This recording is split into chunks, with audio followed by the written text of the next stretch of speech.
পাল্লা ভারী হবে তার, আর কোরআন যে পড়বে তার পাল্লা অটোমেটিক ভারী হবে। জোরে বলে কোরআন যারা পড়ে না তার পাল্লা কিয়ামতে কোনদিন ভারী করতে পারবেন না। কোরআনকে আল্লাহ পড়তে বলেছে, আমরা বলেছি কোরআন পড়াও, মূল্যে পড়াও, মরার আগে পড়াও, মুসলমানিতে পড়াও, বিয়েতে পড়াও, কবরের কাছে পড়াও, 40-এতে পড়াও, শবে বরাতে পড়াও, লাইলাতুল কদরে পড়াও। পড়ো আর পড়াও দুটো কি একই? কথা বলেন।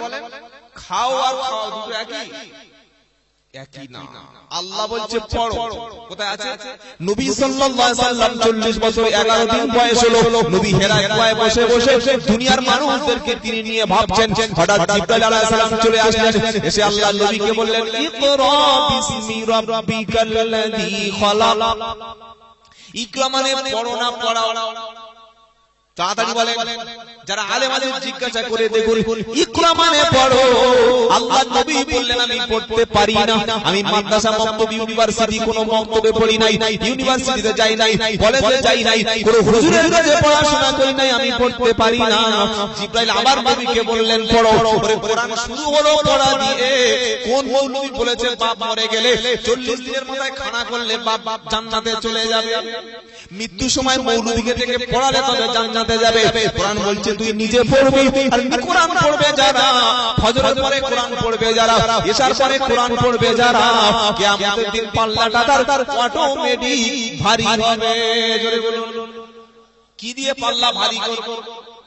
জোরে বলুন, কোরআন দিয়ে পাল্লা ভারী করব। যার বাড়িতে কোরআন পড়া হবে না, কিয়ামতের দিন তার পাল্লা কখনো ভারী হবে না। আল্লাহ নবী সাল্লাল্লাহু আলাইহি ওয়াসাল্লাম বললেন, প্রতিদিন রাতে বেলা যে ব্যক্তি সূরা ওয়াকিয়া পড়বে, ওয়াকিয়া, ওই ব্যক্তির রুজির অভাব আল্লাহ তাআলা তিনি দূর করে দেবেন। জোরে বলুন। ফজরের নামাজ পড়ে মেয়েদের প্রথম ডিউটি হচ্ছে সূরা ইয়াসিন দিয়ে শুরু করা। সূরা ইয়াসিন দিয়ে দিন শুরু হবে, আর রাতে ঘুমানোর সময় ওয়াকিয়া দিয়ে শুরু হবে। ফেকুরিয়ার সোনাচাঁদ বন্ধুরা রাত করো না, 100-র মধ্যে 99টা মুসলমানের বাড়িতে ফজরের পরে কোরআন পড়া হয় না, ইশার পরে কোরআন পড়া হয় না, ফজরের সময় ফরজ গোসল করে না, ফজরের সময় নামাজ নাই, কোরআন তেলাওয়াত নাই, বেলা 9টার আগে ঘুম হয় না। আমার নবী বললেন 3টি বাড়িতে রহমতের ফেরেশতা আসবে না। প্রথম যে বাড়িতে বিনা কারণে ছবি বিনা কারণে কুকুর পোষা হয়, কুকুর, বুলডগ, অ্যালসেশিয়ান, বড় বড় 10,000-20,000 টাকা দামের কুকুর মুসলমানের বাড়ি আছে। বাপকে ভাত দেয় না, মাকে ভাত দেয় না, বাপ পেচ্ছাপের উপরে 10 বছর শুয়ে আছে, একটা লুঙ্গি চেঞ্জ করে দেয় না। রাত 10টার সময় মেদিনীপুর, মুর্শিদাবাদ, বাঁকুড়া থেকে আসছি, কনকনে শীতের ডিসেম্বর মাসে খালি গায়ে কুকুরের গলায় চেন দিয়ে নিয়ে ঘুরছে। ড্রাইভারকে বললাম কি হলো ভাই? বললে কুকুরের পেচ্ছাপ ছড়ানোর জন্য বড় প্রচেষ্টা করিতেছে। কি বুঝলেন? আর বাপ শুয়ে আছে পেশাবের উপরে। জান্নাতে যাবে না এরকম ছেলে? এরকম ছেলে জান্নাতে যাবে না? আপনার কি বলছেন বলুন। খবরদার খবরদার, নবী বললেন বিনা কারণে যে বাড়িতে কুকুর পোষা হবে ওই বাড়িতে আল্লাহর রহমতের ফেরেশতা আসে না। বলে কুকুর পোষার কারণটা কি বলো? আমার নবী বললেন একটি কারণে কুকুর পুষতে পারো, বাড়িতে পাহারা দেওয়ার জন্য, গার্ড দেওয়ার জন্য কুকুর পুষতে পারো। 2 নম্বর নবী বললেন যে বাড়িতে ছবি থাকে, ফটো থাকে, এই বাড়িতে রহমতের ফেরেশতা আসে না। মুসলমানের একটা বাড়ি বারবার যে বাড়িতে ছবি নাই আছে না নাই? একটু কথা বলুন না। রাগ করছেন আপনারা? রাগ করলে কোনো যায় আসে না। এসেছি যখন বলবো, কি বুঝলেন? এটা আমার দায়িত্ব। না বললে কিয়ামতের দিন দেখবেন বক্তা জাহান্নামে গিয়ে বসে আছে। বলল আব্দুল্লাহ জুবাইর জাহান্নামে? বলল তোমাদের হালুয়া, রুটি, গোশত আর চিকেন আর বিফ টেনে মেরেছিলাম। প্রস্তাব বলবে চলে বলে লাল লাল। কি বুঝলেন? মুসলমানের বাড়িতে প্রথম গেটে লেখা আছে ইলাহি ভরসা। ইলাহি ভরসা মানে কি? দিদি ভরসা, তাই তো? ইলাহি ভরসা মানে কি? আল্লাহ ভরসা। উপরে লেখা আছে আল্লাহ ভরসা, ভিতরে গিয়ে দেখি শুধু বড় বড় ছবি, রোনাল্ডো, মেসি আছে না নাই? কথা বলেন। সমস্ত নায়ক নায়িকাদের ছবি আছে, মিমির ছবি, কোয়েলের ছবি, নুসরাতের ছবি, জিতের ছবি, ভূতের ছবি, ছবির কোনো অভাব নাই। আবার কিছু কিছু নামাজি ছবি রেখেছে। বললে কার? বললে এটা আব্দুল কাদের জিলানী পীর সাহেব। বললে কিরকম পীর সাহেব? মাথায় একটা টুপি দেখবেন, সাদা দাড়ি, সুন্দর ফেন্সি কাটি। বললে এটা আব্দুল কাদের জিলানী। এই কারণটা দেখেন নাই? কথা বলুন না। আব্দুল কাদের জিলানী 700 বছর আগে ইন্তেকাল করেছে, মারা গেছে। আর ক্যামেরা আবিষ্কার হয়েছে 350 বছর আগে। কত মন গাঁজা খেয়ে ছবিটা তৈরি করতে পারছেন, চিন্তা করুন। কি বুঝলেন? আব্দুল কাদের জিলানীর ছবি। আবার একটা ঘোড়া দেখলাম, ঘোড়ার গায়ে তীর মারা। জিজ্ঞাসা করলাম কিসের ঘোড়া? বললে এই ঘোড়া চড়ে ইমাম হোসেন রাদিয়াল্লাহু তাআলা আনহু তিনি কারবালার ময়দানে শহীদ হয়েছিলেন। জোরে বলুন সুবহানাল্লাহ। বললাম না আপনারা সচেতন শ্রোতা, অন্যান্য জায়গা বলে আপনারা সুবহানাল্লাহ বলে ঝড় উঠে যাবে। কি বুঝলেন? বাড়িতে কোনো ছবি মূর্তি রাখা যাবে না। মুসলমানের বাড়িতে শোকেসের মধ্যে দেখলাম হাতি, ঘোড়া, বাঘ, শিয়াল, ছোট ছোট মূর্তি আছে। ইসলামের সঙ্গে মূর্তির কোনো সম্পর্ক নাই। আজকের বাড়িতে গিয়ে ছেলের ছবি, মেয়ের ছবি, বিবাহ বার্ষিকীর ছবি, জন্মদিনের ছবি, কোনো ছবি যদি থাকে টেনে খুলে যদি না ফেলে, আপনার বাড়িতে রহমতের ফেরেশতা আসবে। বিয়ে বাড়িতে প্যান্ডেল করছে, প্যান্ডেলের কাপড় টানা হলো, দেখলাম ময়ূরের চিহ্ন আছে তো, খাটের গায়ে সাপের চিহ্ন, ময়ূরের চিহ্ন, বড় হাঁসের চিহ্ন। এই সমস্ত বাড়িতে রহমতের ফেরেশতা আসে না। নবী 3 নম্বর বললেন, যে বাড়িতে স্বামী স্ত্রী নাপাক হয়ে যাওয়ার পরে, ফরজ গোসল হয়ে যাওয়ার পরে স্বামী স্ত্রী গোসল করে না, ওই বাড়িতে রহমতের ফেরেশতা কখনো। বুঝতে পেরেছেন না? তাহলে আমাদের পাল্লা ভারী করব কি দিয়ে বলুন? কোরআন দিয়ে বলুন না ইনশাআল্লাহ। প্রতিদিন কোরআন পড়বেন। বল হুজুর আমি কিচ্ছু জানি না। আপনি সূরা ফাতিহা জানেন কি না? সূরা ফাতিহা আপনি পড়বেন। এই সূরা ফাতিহা হলো সমস্ত রোগের ঔষধ। সুবহানাল্লাহ। সূরা ইখলাস জানা আছে কার কার? হাত তুলুন। কুল হু আল্লাহু আহাদ, আল্লাহু সামাদ জানা আছে না নাই? তাড়াতাড়ি বলুন। আমি আব্দুল্লাহ জুবাইর আপনাদের বলে যাচ্ছি, আল্লাহ নবী বললেন হযরত আলী রে, প্রত্যেকদিন রাতে তুমি এক খতম কোরআন শরীফ পড়ে ঘুমাবে। হযরত আলী রাদিয়াল্লাহু তাআলা আনহু অবাক হয়ে গেলেন। আল্লাহ নবীকে জিজ্ঞাসা করলেন, ইয়া রাসূলুল্লাহ, এক খতম কোরআন শরীফ পড়তে 8 থেকে 10 ঘন্টা সময় লাগে, সেটা কিভাবে সম্ভব হবে? আমার নবী বললেন, আলী রে, সূরা ইখলাস তুমি 3 বার পাঠ করবে। 3 বার যারা সূরা ইখলাস পাঠ করবে, ওর আমলনামায় আল্লাহ তাআলা এক খতম কোরআন শরীফের সওয়াব লিখে দেন। আর সুবহানাল্লাহ। প্রত্যেকটা ফরজ নামাজের পরে সালাম ফিরবার পরে আয়াতুল কুরসি পাঠ করবেন একবার। কবার? বুকে ফুঁক দেওয়া অভ্যাস ইসলামে নাই। অনেক মানুষ সালাম ফিরিয়ে 3-4টা বোতাম খুলে কি বললে, বুকটা ঠান্ডা হলো, আল্লাহ ঠান্ডা না, ইসলামে নাই। ঝাড় ফুঁক শুধু খালি ফালাক নামাজ পড়ে নবী গায়ে গায়ে দেবেন, এটাই ঠিক। বুকে ফুঁক দেওয়া সিস্টেম ইসলামে নাই। বিশেষ করে সালাম ফেরাবার পরে। আপনারা কি বলছেন বলুন? সালাম ফিরবার পরে পড়বেন আস্তাগফিরুল্লাহ, আল্লাহু আকবার 3 বার পড়বেন। তারপর আয়াতুল কুরসিটা একবার পড়বেন। আয়াতুল কুরসি মুখস্থ আছে না নাই? আল্লাহু লা ইলাহা ইল্লা হুয়াল হাইয়ুল কাইয়্যুম লা তা'খুযুহু সিনাতুন ওয়া লা নাওম লাহু মা ফিস সামাওয়াতি ওয়া মা ফিল আরদ মান দাল্লাযী ইয়াশফাউ ইনদাহু ইল্লা বিইذনি ইয়ালামু মা বাইনা আইদিহিম ওয়া মা খালফাহুম ওয়া লা ইউহিতুনা বিশাইইন মিন ইলমিহি ইল্লা বিমা শাআ ওয়াসিয়া কুরসিয়্যুহুস সামাওয়াতি ওয়াল আরদ ওয়া লা ইয়াউতুহু হিফযুহুমা ওয়া হুয়াল আলিয়্যুল আযীম। জোরে বলবেন না সুবহানাল্লাহ। আমি গল্প শোনাচ্ছি না, কোরআন শোনাচ্ছি। আনন্দবাজার পত্রিকার খবর বলছি না, কলম পত্রিকার খবর বলছি না। বাপ দাদা দাদু ঠাকুরদার কিচ্ছা কাহিনী বলে সময় নষ্ট করার দিন নেই ভাইয়া। আপনারা কি বলছেন বলুন? কোথায় আছে আয়াতুল কুরসি? 3 নম্বর পারা 1 নম্বর পৃষ্ঠা সূরা বাকারা 55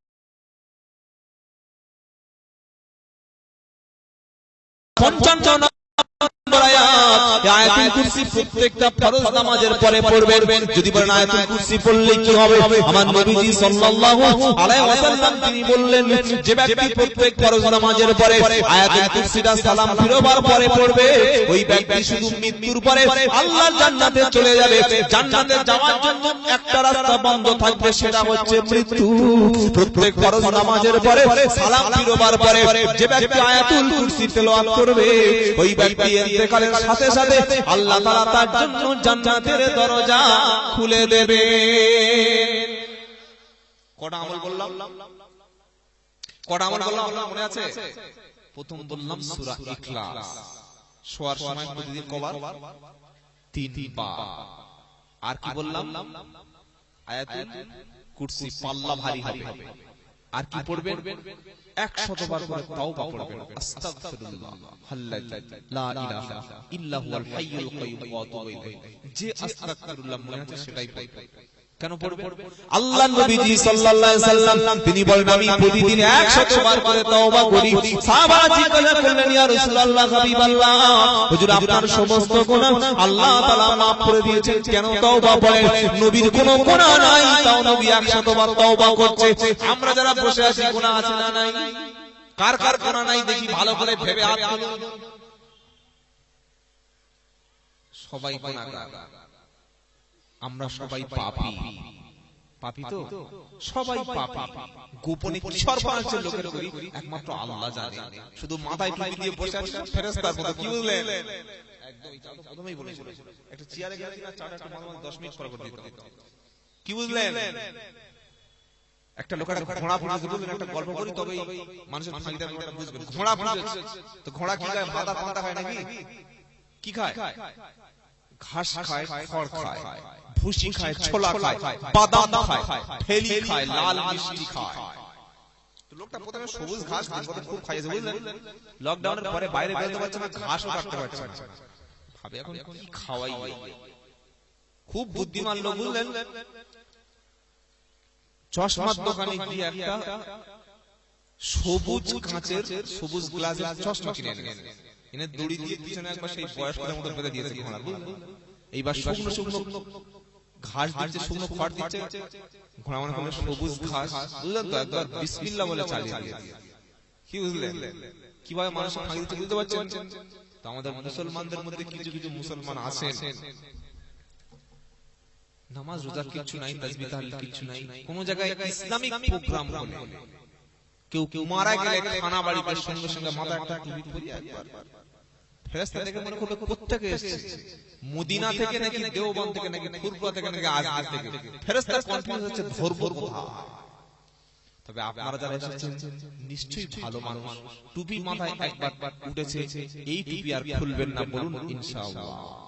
টুপিটা আল্লাহর পক্ষ থেকে একটা হেলমেট, নবীর পক্ষ থেকে হেলমেট, সুবহানাল্লাহ বলবেন না? আগে যে সমস্ত লোকেরা টুপি দেখে ঘৃণা করত, টুপি পাগড়ি দেখে পাকিস্তানি বলতো, বলতো না? বলতো না?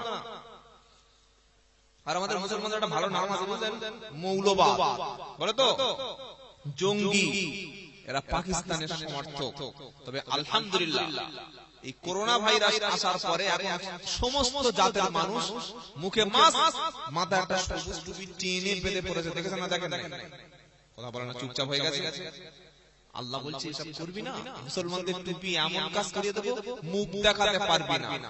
যারা ফাঁকিবাজ লোকের টাকা খায় তারা লকডাউনের পরে করোনার পরে বেঁচে যাচ্ছে, শুধু মুখে মাস্ক করে সারাদিন ঘুরছে, বুঝতেই পারছে না। কি বুঝলেন?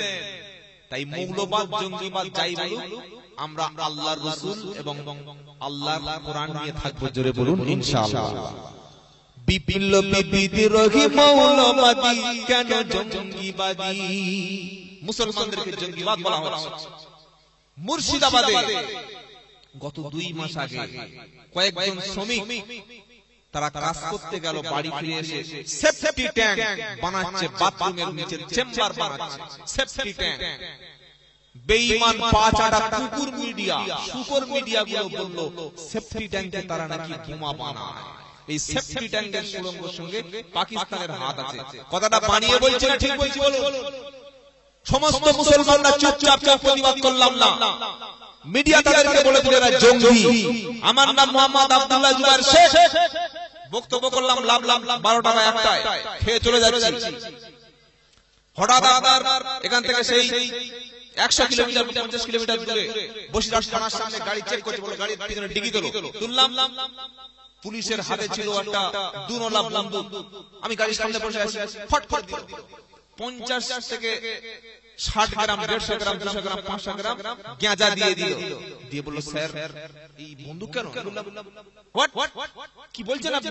বলেই তো না স্যার আমি বন্দুক না বেজন বল। স্যার আমি তো ইসলামিক লেকচারার, মানুষের শান্তি ধর্ম প্রচার করি। শান্তি ধর্ম প্রচার করে বন্দুক কোথায় পেয়েছো? এটা ইচ্ছা করলে পুলিশ করতে পারে, পারে না? যে কোনো মানুষকে জঙ্গি সাজিয়ে দিয়ে 2 মিনিট সময় লাগে না। মুর্শিদাবাদে নিরপরাধ মুসলমানদেরকে ধরা হলো, সমস্ত রাজনীতিবিদরা কেউ কোনো প্রতিবাদ করলো না। মিডিয়া বলে দিল জঙ্গি। আগে তাদের তদন্ত হওয়ার পরে যদি জানা যায় সত্যি তারা জঙ্গি কাজের সঙ্গে যুক্ত ছিল, সত্যি তারা টেররিস্ট, তারা টেরর, তাদেরকে ফাঁসি আমরাও চাই। কোন কারণ ছাড়া, কোন এভিডেন্স ছাড়া, কোন প্রমাণ ছাড়া, কোন ইনফরমেশন ছাড়া, কোন তথ্য ছাড়া মিডিয়া তাদেরকে জঙ্গি বলে দিল। সুতরাং আমরা মুসলমান যতই জঙ্গি বলুন, মৌলবাদ বলুন, এক আল্লাহ এবং তার রাসূলকে নিয়ে থাকবো। জোরে বলুন, জোরে বলেন। বিপ্লবী বিদ্রোহী মৌলবাদী কেন জঙ্গিবাদী? আমি বিপ্লবী বিদ্রোহী মৌলবাদী কেন জঙ্গিবাদী? সত্যের পথে ডাকি বলে আমি বিপ্লবী, কোরআনের পথে থাকি বলে আমি বিদ্রোহী, জিহাদের পক্ষে ডাকি বলে তাই আমি উগ্রবাদী। জিহাদ মানে সত্যের পক্ষে সংগ্রাম, জিহাদ মানে হিন্দুদেরকে অত্যাচার করা নয়, জিহাদ মানে দেশের বিরুদ্ধে আন্দোলন করা নয়, জিহাদ মানে পুলিশের গাড়িতে ভাঙচুর করা নয়, জিহাদ মানে সাম্প্রদায়িক দাঙ্গা লাগানো নয়, জিহাদ মানে প্রচেষ্টা করা। আমি ইসলাম মানি, আমার মুসলমানদের সমাজে আমি ইসলামের প্রচার করছি, এটা হলো জিহাদ। মুয়াজ্জিন মসজিদে দাঁড়িয়ে 5 ওয়াক্ত নামাজে আহ্বান করছে, এটা হলো জিহাদ। ইমাম মসজিদ থেকে মেহমান আহ্বান করছে মানুষকে মেম্বারে বসে, এটা হলো জিহাদ। জোরে বলুন সুবহানাল্লাহ। কি বুঝতে পেরেছেন? তাই জঙ্গিবাদ যাই বলি না কেন, আমরা দেশকে ভালোবাসি, দেশে থাকবো। বলুন ইনশাআল্লাহ। জন্মের পরে কানে আজান কি দেয়নি, তুমি মৌলবাদী ছাড়া হওনি। আমরা দেশকে ভালোবাসি বাবা, দেশকে ভালোবাসি। আচ্ছা আমার মা বোনেরা যারা এসেছেন একটু রিকোয়েস্ট করছি আপনারা একটু সামনের দিকে আগে আসুন আর একটু কথা বন্ধ করবেন প্লিজ। প্রত্যেক একটু সামনের দিকে আগে আসবেন, আপনার আরো অনেক বিভূজনেরা আসবে, তাদের একটু বড় সুযোগ দেবেন। একটু জোরে তাকবীর দেন, নারায়ে তাকবীর। দেশকে ভালোবাসেন তারা হাত তুলুন, নারায়ে তাকবীর।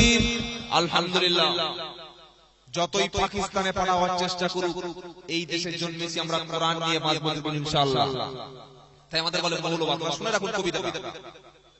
জন্মের পরে কানে আজান কি দেয়নি, তুমি মৌলবাদী ছাড়া হওনি। মৌলবাদী হয় না? মৌলবাদ মানে কি? ফান্ডামেন্টাল ইসলামের মূল জিনিস কোরআন, হাদিস, ইজমা, কিয়াস, এটাই নিয়ে আমরা পড়ে আছি। দেশের সংবিধান, দেশের ধর্মনিরপেক্ষতাকে আঁকড়ে পড়ে আছে, এর নাম হচ্ছে মৌলবাদ। বলুন সুবহানাল্লাহ। প্রত্যেকে আমরা মৌলবাদী, কারণ আমরা দেশের সংবিধান, মূল সংবিধান মানি, কোরআন মানি, হাদিস মানি, এটাই হচ্ছে ফান্ডামেন্টাল। বলুন আলহামদুলিল্লাহ। জন্মের পরে কানে আজান কি দেয়নি, তুমি মৌলবাদী ছাড়া হওনি। আবার মরণের পরে জানাজা পড়াবে, তখন কোথায় পালিয়ে যাবি? বিপ্লবী বিদ্রোহী মৌলবাদী কেন জঙ্গিবাদী? আল্লাহু আকবার। আল্লাহ পাক আমাদের সবাইকে ইসলামের জন্য, দেশের জন্য কবুল করুন। বলুন আল্লাহুম্মা আমিন। আমার সমাজটার বন্ধুরা, খুব কঠিন দিন এসেছে, একমাত্র কোরআনকে মজবুত করে ধরুন, আর বাঁচার রাস্তা নাই ভাই। কোরআন ছাড়া বাঁচতে পারবেন না। তাই আল্লাহ তাআলা বলছেন কিয়ামতের দিন পাল্লা ভারী হবে। কি দিয়ে ভারী হবে? কোরআন। ফামান সাকুলাত মাওয়াজিনুহু ফাউলাইকা হুমুল মুফলিহুন।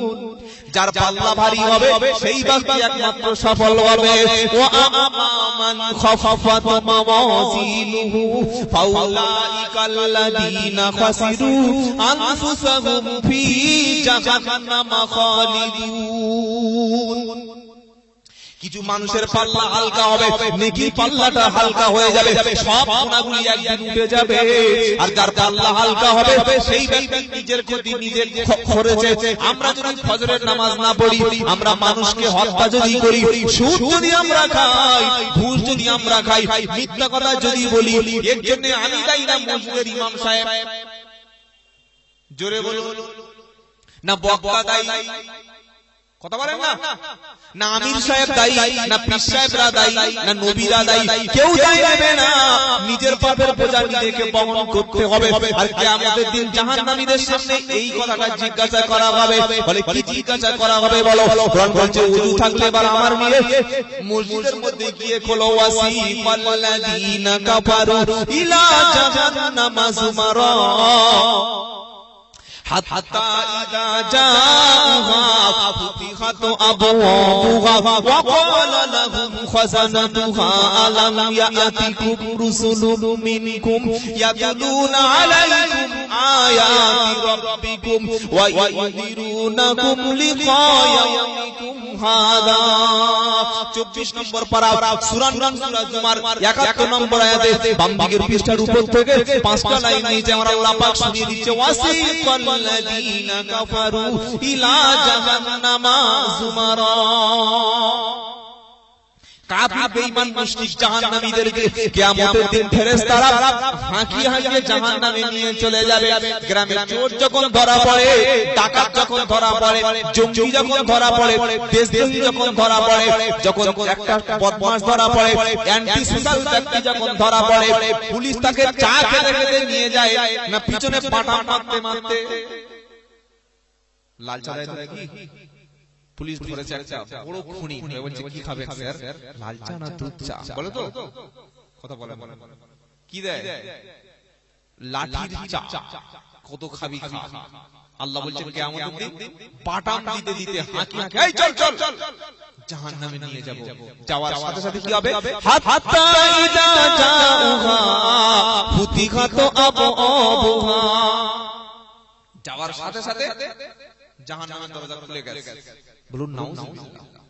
থানায় ধরে নিয়ে গেছে, ওদিকে পুলিশ তেল মারছে লাঠিতে। বলে রেডি, বলে রেডি, এবার শোয়া, বলে পিঠটা খুঁচে দাও। কি বুঝলেন? আল্লাহ পাক শোনাচ্ছে কি হাত্তা ইযা জাউহা ফুতিহাত আবওয়াবুহা ওয়া ক্বালা লাহুম খাযানাতুহা। যাওয়ার সাথে সাথে জাহান্নামের দরজা খুলে গেছে। ফেরেশতারা রেডি, বুঝলেন? তেল মেরে একবার রেডি। জিজ্ঞাসা করবে, কি জিজ্ঞাসা করবে? আলাম ইয়াতিকুম রুসুলুম মিনকুম ইয়াতলুনা আলাইকুম আয়াতি রাব্বিকুম। কত কঠিন করে শুনুন, কাজে লাগবে।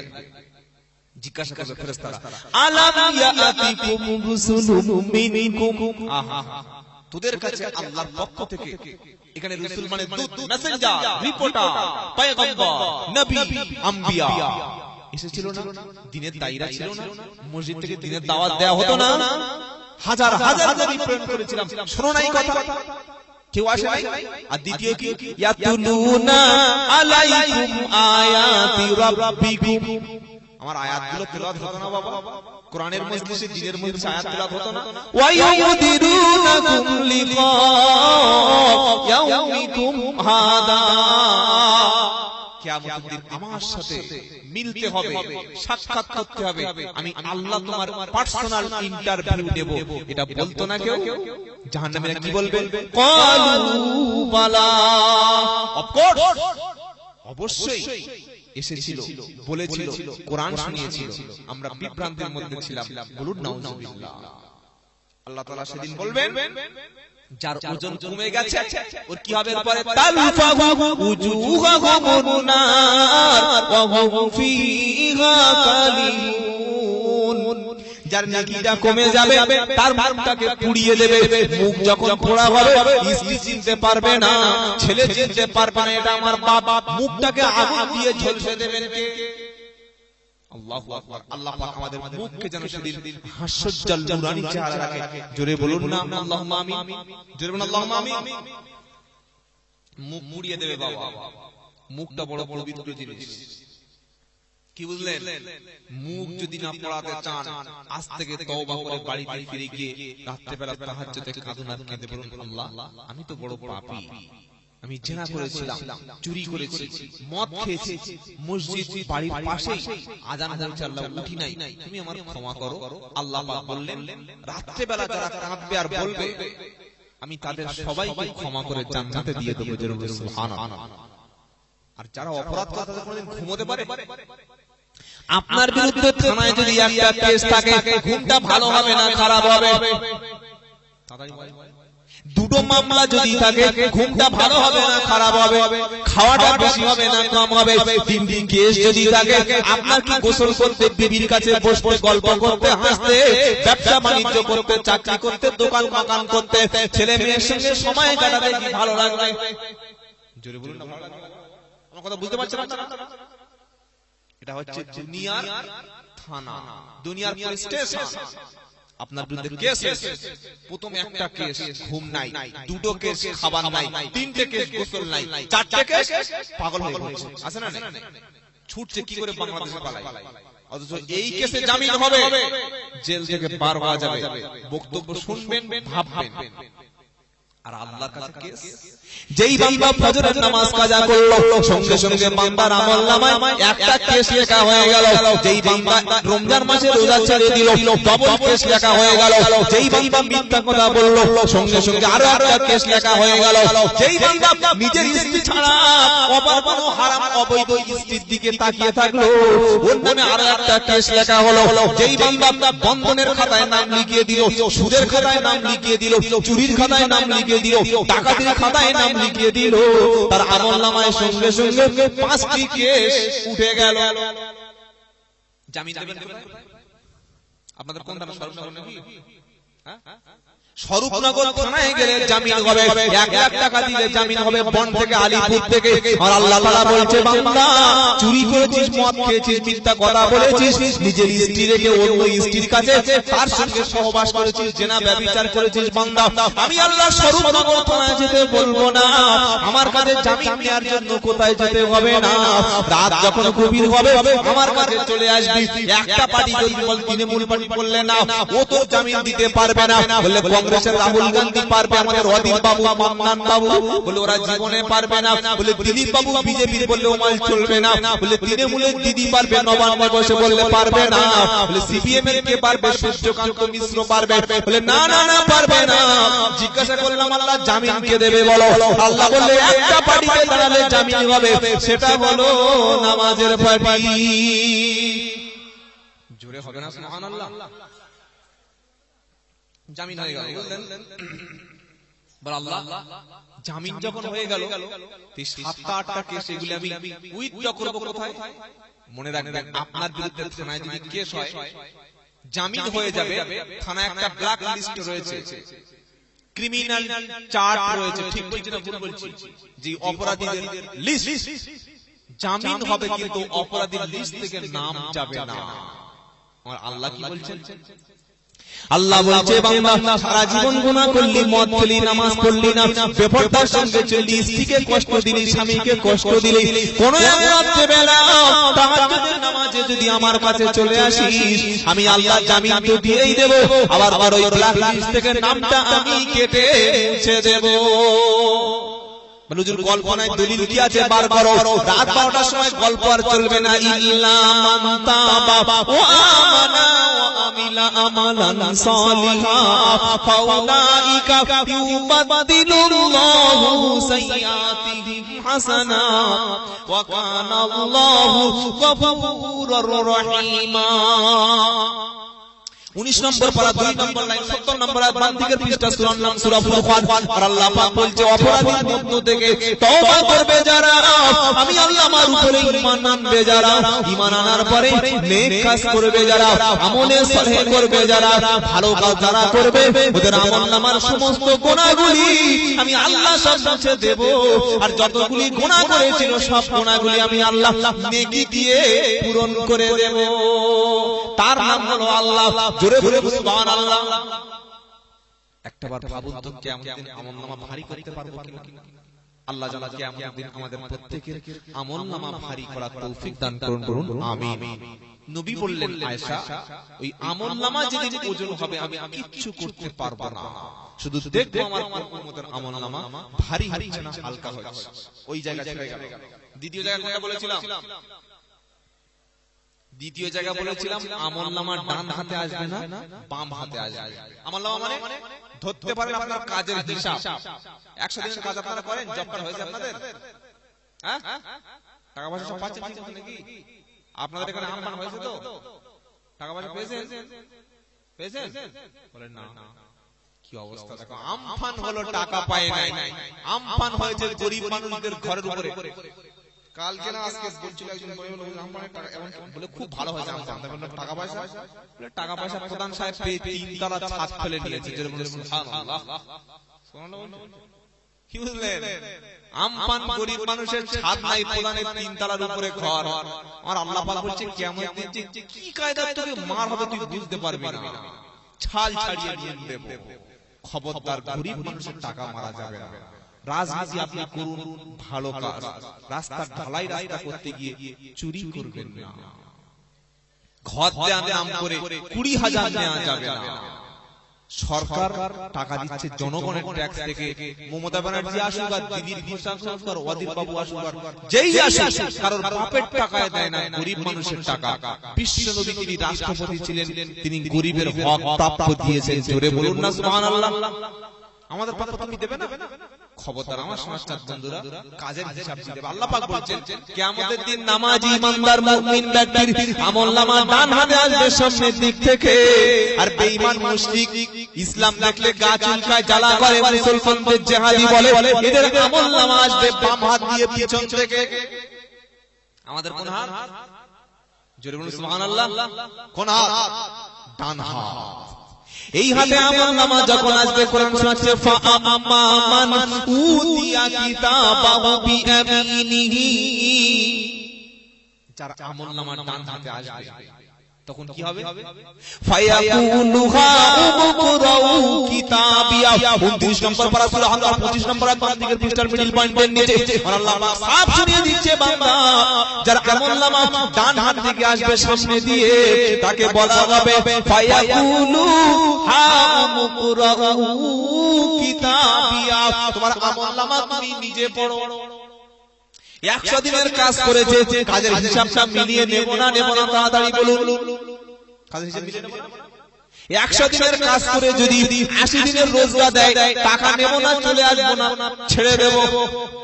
তাড়াতাড়ি বলুন, হিসাব মিলিয়ে নেব না? পরীক্ষা যখন আমরা দিয়েছি, 100 এর মধ্যে পরীক্ষা দিলাম, 80 মার্কস লিখেছি, যদি 20 নাম্বারটা দেয়, খাতা চেক করতে হবে না? হবে না? কথা বলছেন না কেন? আপনারা ঘুমোচ্ছেন নাকি? ঘুমন্ত সোদা হলে কি গোবরস্থান হয়ে গেছে, গোবরস্থান। বিহারে নির্বাচন হলো, যখন নীতিশ বাবু জিতে গেল, বিরোধী পার্টি হেরে গেল, ওরা বলল হিসাব চলে না, ইভিএম গোলমাল। বলছো তো? কি বুঝলেন? হেরে গেলে ইভিএম গোলমাল, আর জিতে গেলে ঠিক আছে সব পয়মাল। বুঝতে পারছেন না? কিয়ামতের দিন আল্লাহ বলছে, বান্দা যত নামাজ পড়েছিলিস সব নামাজগুলো একটা করে মিল করে নে, যত টাকা দান সদকা করেছিলিস সবগুলো মিল করে নে, যতবার নবীর উপরে দরুদ পড়লি সবগুলো মিল করে নে, যতবার কোরআন শরীফ পড়লি সবগুলো মিল করে নে, যত টাকা সদকা করলি মিল করে নে। 60 বছর বেঁচেছিলিস, 40 বছর 40টা গরু কুরবানি করেছিস, এক লিস্টে 40টা গরু আছে কিনা? জোরে হবে। 60 বছর হায়াত পেলি, 40 বছর নামাজ পড়লি, প্রত্যেক বছর 53টা করে জুমা পেলি, বছরে দুটো করে ঈদ পেলি, দেখ তোর খাতায় ঈদের হিসাব হলো কিনা। প্রত্যেক দিন এক পারা করে কোরআন শরীফ পড়লি, দেখ কোরআন শরীফগুলি মিলে গেল কিনা। স্ত্রীর পিছনে খরচ করলি, ছেলের পিছনে খরচ করলি, মসজিদের পিছনে খরচ করলি, দিনের জন্য খরচ করলি, দেখ হিসাবগুলো এসে গেল কিনা। বান্দা তখন বলবে ফায়াকুলু হাউমুকরাউ কিতাবি, যখন বলা হবে তোমার আমলনামা পড়ো, বান্দা তখন বলবে ইন্নী যানানতু আন্নী মুলাকিন হিসাবিয়া, আমি নিশ্চয়ই জানতাম হিসাবের মুখোমুখি হতে হবে, হিসাব অবশ্যই দেওয়া হবে, আল্লাহ তাআলা হিসাব আমার দেবে। ফাহুয়া ফি শাদুরাদিয়া, সে খুব শান্তিতে থাকবে, খুশিতে থাকবে, অত্যন্ত খুশি হবে। জোরে বলবেন না সুবহানাল্লাহ। যে ছেলেটা পরীক্ষায় পাস হয় খুশি হয় না, দুঃখিত হয়? জোরে বলুন। পঞ্চায়েতে 3টে পার্টি দাঁড়িয়েছে, সিপিএম এ দাঁড়িয়েছে সলিমুল্লাহ, তৃণমূলে দাঁড়িয়েছে কারিমুল্লাহ, আর কংগ্রেসে দাঁড়িয়েছে হেদায়েতুল্লাহ। এখন তৃণমূল জিতে গেছে, কংগ্রেস সিপিএম হেরে গেছে। যে জিতেছে সে আবির দিচ্ছে, বাজি পড়াচ্ছে, সন্ধ্যাবেলা চিকেন পার্টি, আর যারা হেরে গেছে মুখে গামছা দিয়ে শ্বশুর বাড়ি। হয় না? হয় না? বলে কি রে ভাই, তুই নাকি লিড দিবি, বললে লিড এখন পিছন থেকে বার হয়ে গেছে, লিড কিছু নাই। বলে কি রকম? বলে হেরে গেছে। যারা জিতে যায় আবিদ ছড়ায়, যারা জিতে যায় আনন্দ করে। নামাজি মুমিন ব্যক্তি কিয়ামতের দিন আনন্দ করবে। জোরে বলে সুবহানাল্লাহ। কি বলবে? ইন্নী যানানতু আন্নী মুলাকিন হিসাবিয়া ফাহুয়া ফি ঈশাতির রাদিয়া। যখন সে জিতে যাবে আনন্দে এবং খুশি থাকবে। আল্লাহ তাআলা বলবে ফি জান্নাতিন আলিয়া, তাকে জান্নাতের উচ্চ মাকাম দান করে দাও। সুবহানাল্লাহ। জান্নাতের উচ্চ মাকাম পাওয়ার পরে ওকে বলা হবে কুতুবুহা দানিয়া, সমস্ত ফলগুলি, সমস্ত ফ্রুটগুলি, সমস্ত কোল্ড ড্রিঙ্কসগুলি, সমস্ত নিয়ামতগুলি, সমস্ত বিরিয়ানিগুলি, চিকেন পাবে, মটন পাবে, বিফ পাবে, কোল্ড ড্রিঙ্কস পাবে, মাজা পাবে, সব কিছু পাবে। আর নবীর হাতে কাউসার পানি খেয়ে জান্নাতের মধ্যে কলিজাটা ঠান্ডা হবে। জোরে হবে না সুবহানাল্লাহ?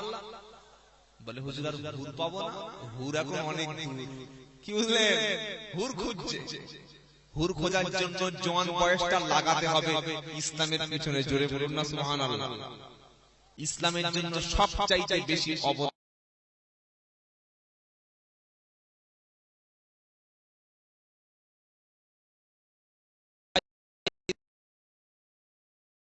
করেছিলেন ইয়ং ব্লাড। জোরে ইয়ং জেনারেশনদের দিয়ে আল্লাহ ইসলামকে সারা বিশ্বে প্রচার করেছেন। জোরে বলেন। তাই আমার নবী একদিন বললেন কোন বৃদ্ধ মানুষ জান্নাতে যাবে না। আপনারা যারা বৃদ্ধ মানুষ, সিনিয়র সিটিজেন, আপনারা কি বলছেন বলুন? বলে হুজুর এতক্ষণ যা বলছিলেন ঠিকঠাক, এইবার গোলমাল হয়ে গেল, যাবো কোথায়?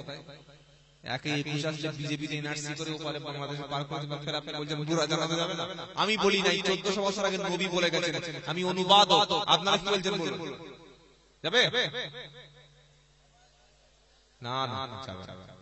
নবী বললেন বৃদ্ধরা যাবে না। নবী বললেন কালো মানুষ যাবে না। নবীর দরবারে একজন বৃদ্ধ মানুষ কাঁদতে শুরু করেছে। কান্না দেখে বলছে তুমি কেঁদো না, কেঁদে কোনো লাভ হবে না। আরো কাঁদতে শুরু করেছে। বললে হুজুর আমার অবস্থা কি হবে?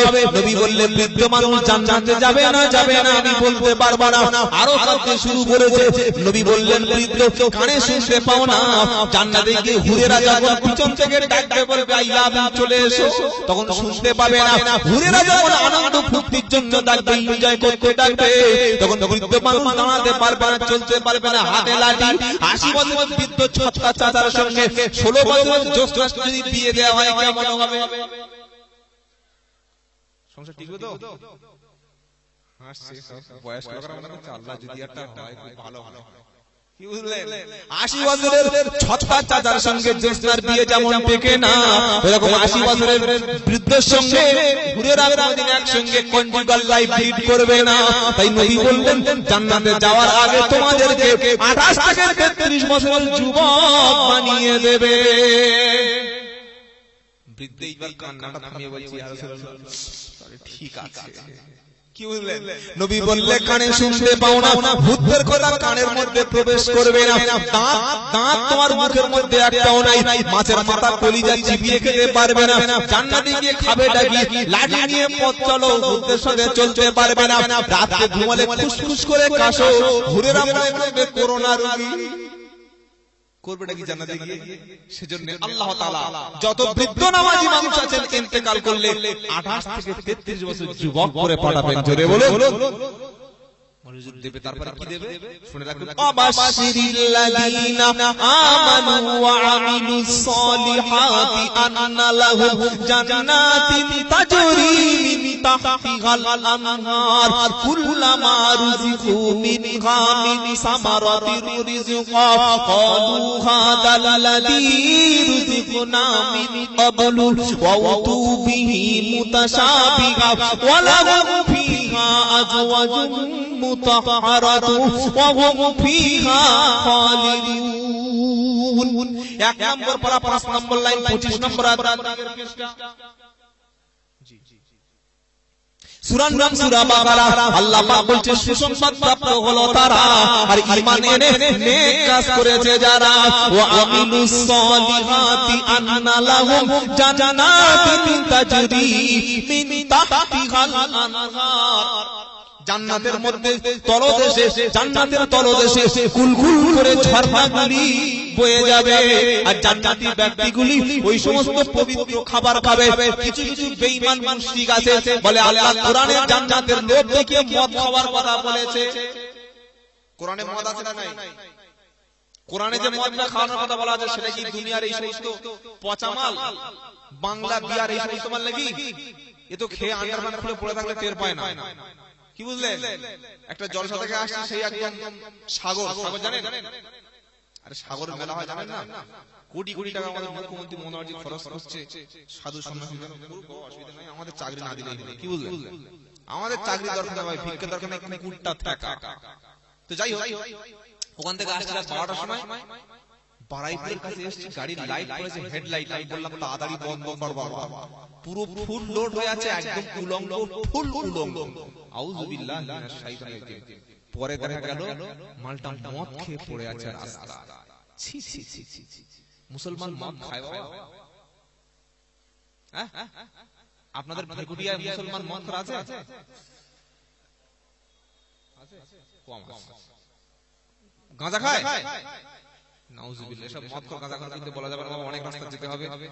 একটাই আমার 8টা টাইম ছিল, আমি একটু দেরি করে এসেছি, তাই অনেক কষ্ট হলো, বলা যাবে না। তবে শুনে রাখুন, মদ যারা দুনিয়ায় খাবে আখিরাতে জান্নাতে কোনো খাবার জুটবে না বাবা।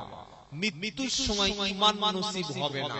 মরে গেলে 4টে গরু শুইয়ে 22,000 টাকা দামের হাইব্রিড বক্তা এসে কবরের কাছে কেঁদে যদি ভাসিয়ে দেয়, দোয়া কবুল হবে না। আপনারা কি বলছেন বলুন? ক্যান্সার হবে, কলজে নষ্ট হবে, ক্ষুধামন্দ হবে, যৌন শক্তি কমিয়ে যাবে, বিবি পালাবে। আর আখিরাতে মক্ষদের জন্য জান্নাত পুরো লকডাউন। কি চলবে বলুন? মদ, গাঁজা, চুল্লু, আফিম, তেরেঙ্গা, খৈনি, সিগারেট, বিড়ি, জর্দা, এগুলো ইসলামে এলাও নেই বাবা। এগুলো বাদ দিয়ে সকালে করে উঠে, ঘুম থেকে উঠে মধু খান, কালো জিরা খান। নবী বলেছেন কালো জিরা সমস্ত রোগের ওষুধ, মৃত্যু ছাড়া। জোরে বলে, পিছনে লোক শুনতে পারে না নাকি? আল্লাহ নবী বললেন কালো জিরা মৃত্যু ছাড়া সমস্ত রোগের ঔষধ। জোরে বলে, আপনি সপ্তাহে 2 দিন মধু খাবেন। আপনার তো এখান থেকে মধু তো ভালো পাওয়া যায়, অরিজিনাল মধু। খালি পেটে বিসমিল্লাহ বলে চেটে একটু খেলেন, আর 22টা কিংবা 23টা করে কালো জিরা খেলেন। কালো জিরা আলাদা করে 1 কেজি করে একটা নেবেন, ছোট ছোট কালো জিরা 22-23টা দানা খাবেন, 1 চামচ মধু খাবেন, সপ্তাহে 2-3 বার। করোনা তো দূরের কথা, করোনা কোথায় পাবে বুঝতে পারবেন না। আর নবী বললেন মৃত্যু ছাড়া কোনো রোগ তোমার জীবনে হবে না। জোরে বলুন সুবহানাল্লাহ। নবী খেতেন, নবী আগে খেতেন জানেন? আজওয়া খেজুর খেতেন, এইরকম বড় বড় খেজুর। ওই খেজুর খাবেন, কোনো বিষ আপনার কাজ করবে না। আর কি খাবেন? গরুর টাটকা দুধ টেনে খেয়ে নেবেন। আর কি খাবেন? লাউ খাবেন, লাউ। আল্লাহর নবী লাউ বেশি পছন্দ করতেন। সুবহানাল্লাহ। এসব ভালো খাবার খাবেন। আমাদের মুসলমানরা সকালবেলা ঘুম থেকে উঠে একটা বাথরুমে গিয়ে বিড়ি খেয়ে বলছে, ও ফুলডাবের কাজ। কি বুঝলেন? ডাব গাছ কেটে দিয়ে ওখানে বসে বসে বিড়ি খাও না, কেমন ফুলডাবের কাজ করে দেখি। খবরদার, নামাজ পড়েন। সুন্দর ঠোঁট দিয়েছেন আল্লাহ। যখন ইয়াং বয়স ছিল, 18-22 বছর বয়স যখন ছেলেটা, মেয়েরা ঠোঁট থেকে পাগল। আর যখন 60 বছর বয়স হয়েছে, বিড়ি সিগারেট টেনে টেনে টেনে ঠোঁটটা এত কালো করেছে, লরির টায়ার নাকি ঠোঁট বুঝতে পারছে না। নাউজুবিল্লাহ পাক করে হাতে ধরে বলে যাচ্ছে, বিড়ি সিগারেট এগুলো বাদ দিন, খাবেন না। মৃত্যুর সময় ঈমান নসিব হবে না। আল্লাহ তাআলা বিড়ি সিগারেট থেকে, খৈনি, জর্দা, তেরেঙ্গা, তেফেরেঙ্গা থেকে এই ভেকুটিয়ার সমস্ত মুসলমানদের হেফাজত করুন। বলুন আল্লাহুম্মা আমিন। জান্নাতে সব ফল সামনে চলে আসে। আল্লাহ বলছে কুতুফা দানিয়া, সমস্ত ফল তোমাদের অনুগত করে দিয়েছি। শ্বশুর বাড়ি যাওয়ার পরে শ্বশুর জিজ্ঞাসা করে, বাবা দুপুরে কি রান্না করব? মুরগি চলবে? বললে হ্যাঁ। বললে বড় রাজহাঁস? বললে ওটা দাও। কি মাছ খাবে? বললে ইলিশ। চলবে বাগদা বললে হ্যাঁ, চিংড়ি চলবে, মজা চিংড়ি, বাগদা চিংড়ি, সব কিছু চলবে। শ্বশুর বাড়ি যাওয়ার পরে জামাইকে শ্বশুর জিজ্ঞাসা করে, আর আল্লাহ বলছে না না না, শ্বশুর বাড়ি খাওয়ার পরে ফল দেয়, আম দেবে, কাঁঠাল দেবে, জামরুল দেবে, সপেতা দেবে, পেয়ারা দেবে, আপেল দেবে, নাশপাতি দেবে, সব রকম খাবার দেবে। আর বান্দা যখন জান্নাতে যাবে, ঈমানদার কলেমা পড়া মুসলমান, এক আল্লাহকে এবং রাসূলকে বিশ্বাস করে, ইসলামের সঙ্গে থাকে, আল্লাহকে ভালোবাসে, রাসূলকে ভালোবাসে, এই লোক জান্নাতে যাওয়ার পরে কোরআন বলছে কুল্লামা রুজিকু মিনকা মিন সামারাতির রিজকা, সমস্ত ফলগুলি সামনে যখন সাজিয়ে দেবে, বান্দা ফল দেখবে বলবে শ্বশুর বাড়ি থেকে খেয়ে এসেছি। আল্লাহ বলে বলিস কি রে, তো শ্বশুর বাড়ি ফল এটা এক করলি? শ্বশুর বাড়ির ফলের মধ্যে দানা ছিল, এই ফলের মধ্যে দানা নাই। শ্বশুর বাড়ির ফলের উপরে কভার ছিল, ওর উপরে আঁশ ছিল, ছাল ছিল, এটার কিচ্ছু নাই। শ্বশুর বাড়িতে গিয়ে শ্বশুর জিজ্ঞাসা করেছে বাবা কোনটা খাবে? আর জান্নাতে যাওয়ার পরে বান্দা শুধু মনে মনে বলবে আল্লাহ আপেল যদি ভালো হতো, আপেল গাছের ডালটা এসে আপনার মুখের উপরে পড়ে যাবে, সুবহানাল্লাহ। বান্দা জিজ্ঞাসা মনে মনে করবে আল্লাহ ইলিশ মাছ হলে ভালো হতো, আল্লাহ মুখের কাছে দিয়ে দেবে, এইগুলি জান্নাতের খাবারগুলি দেবে।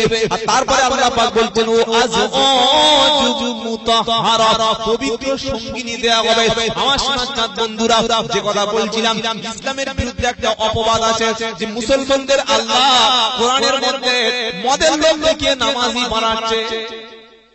ওই যে মদ বলেছে আল্লাহ, দুনিয়ার মদ খেলে কাপড় খুলে যায়, দুনিয়ার মদ খেলে কখন দাঁড়িয়ে দাঁড়িয়ে পেটচাপ হয়ে যায়, দুনিয়ার মদ খেলে মাকে স্ত্রীকে কেউ মা বলে দেয়, দুনিয়ার মদ খেলে রোড অ্যাক্সিডেন্ট হয়, দুনিয়ার মদ খেলে কখন নিজের মেয়েকে ধর্ষণ করে দেয়, দুনিয়ার মদ খেলে মাতাল হয়ে কখন ভাইয়ের বুকের উপরে গুলি চালিয়ে দেয়, দুনিয়ার মদ খেয়ে সেন্সলেস রাস্তায় ঘন্টার পর ঘন্টা পড়ে রাখে।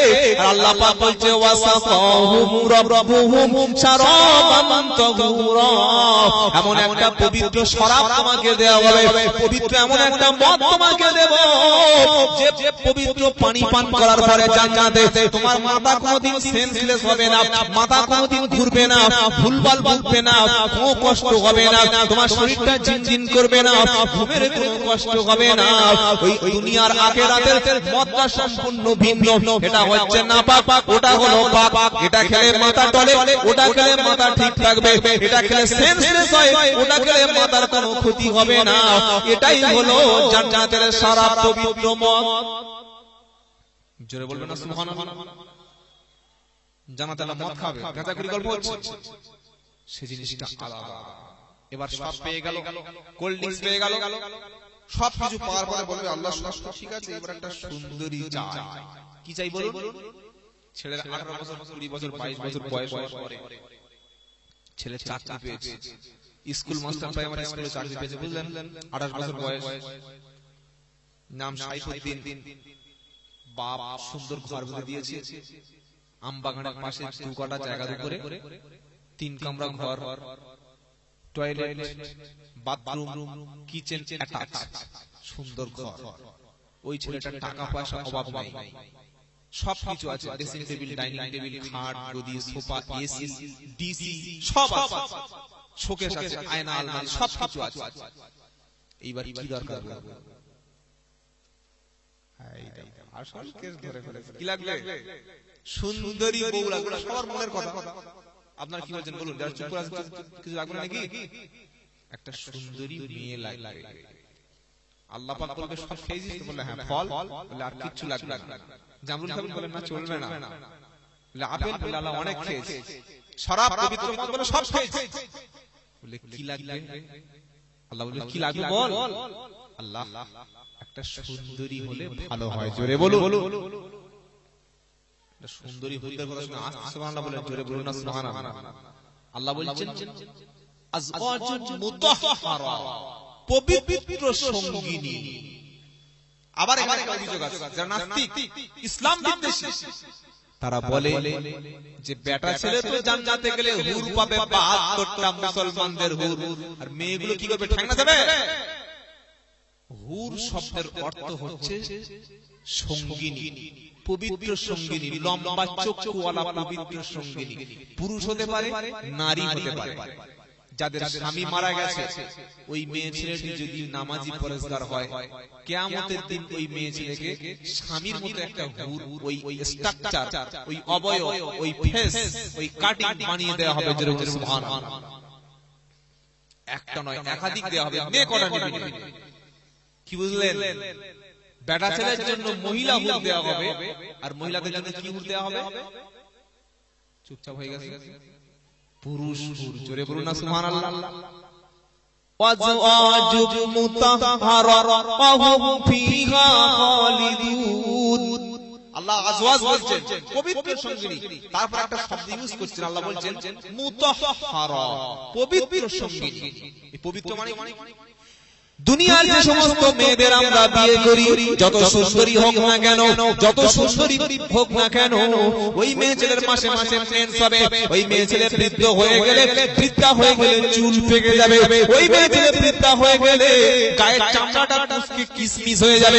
ওই মেয়ে ছেলেটা বৃদ্ধা হয়ে গেলে দাঁত সবগুলি প্রায় অর্ধেক পড়ে যাবে। ওই মেয়ে ছেলেটা বৃদ্ধা হয়ে গেলে আগের মতো রূপ লাবণ্য কিন্তু থাকবে না, তার যৌবনটা ফিকে হয়ে যাবে। কোরআন বলছে পবিত্র সঙ্গিনী দেওয়া হবে জান্নাতি ব্যক্তিদেরকে। এমন একটা হুর আপনার দেওয়া হবে, আপনার স্ত্রী হুরের চুল কিয়ামতের দিন পাকবে না, ওর মেন্স হবে না, শরীর খারাপ করবে না, পেটের গন্ডগোল হবে না, মাথার চুলটা পাকবে না, নাকে শিশি থাকবে না, কানে কখনো দুর্গন্ধ হবে না, ঘুম জীবনে পাবে না, পেশাব পায়খানা থাকবে না, পেটের অসুখ জীবনে হবে না, চামড়া জীবনে কুঁচকাবে না, ওই অবস্থায় থাকবে সারাটি জীবন।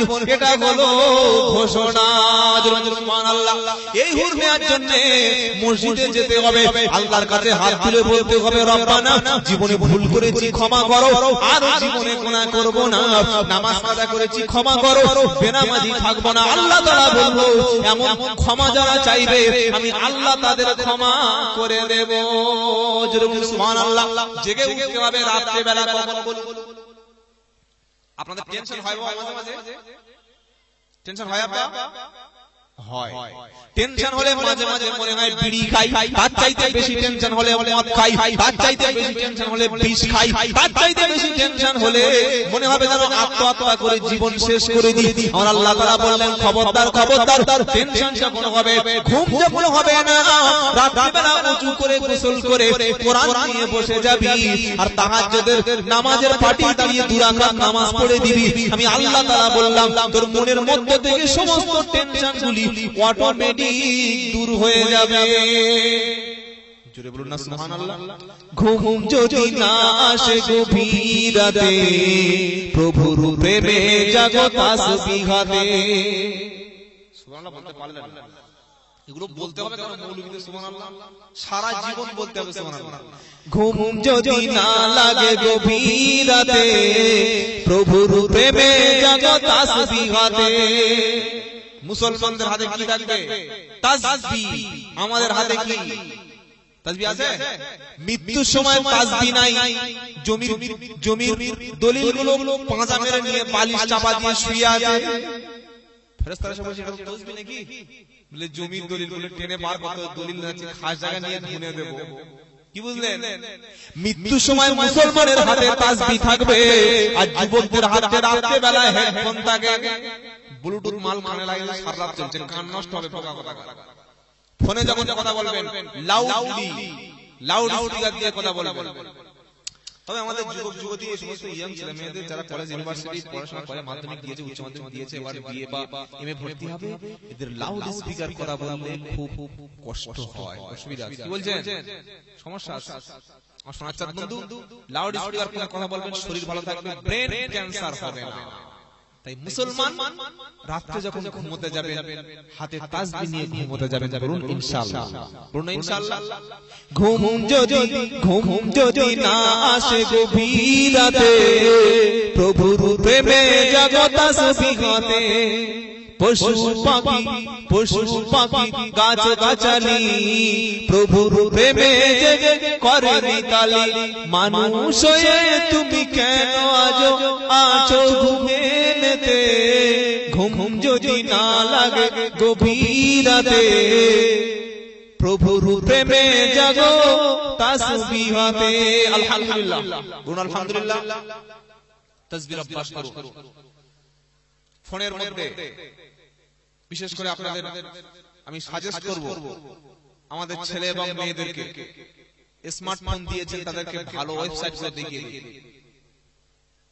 একটা ফোন কিয়ামতের দিন জাহান্নামের কারণ হয়ে যাবে। একটা ফেসবুকে ছবি ছেড়েছেন আপনার স্ত্রীর বিয়ের দিনের ছবি, বললো দেখছো ও মাই সুইট হার্ট, দিলাম সেলফি তুলে শেয়ার করে। কার স্ত্রী? বলে আমাদের সেই পাড়ায় সেই হিরো হয়েছে। বলে কি? সেলিমের বউ। পাড়ার বন্ধুরা বলল সেলিমের বউর বউটা দেখেছে একদম ভেরি হট, দারুণ, দিলে একটা লাইক, একটা করে কমেন্টস করে। যার বউ সে খুশিতে বাগ বাগ। দেখেছো কত নাম, কত পপুলার, কত ফেমাস ম্যান। ফেরেশতা বললে পপুলারিটি আর ফেমাসগিরি দুনিয়ায় চলে, আখিরাতে চলে না।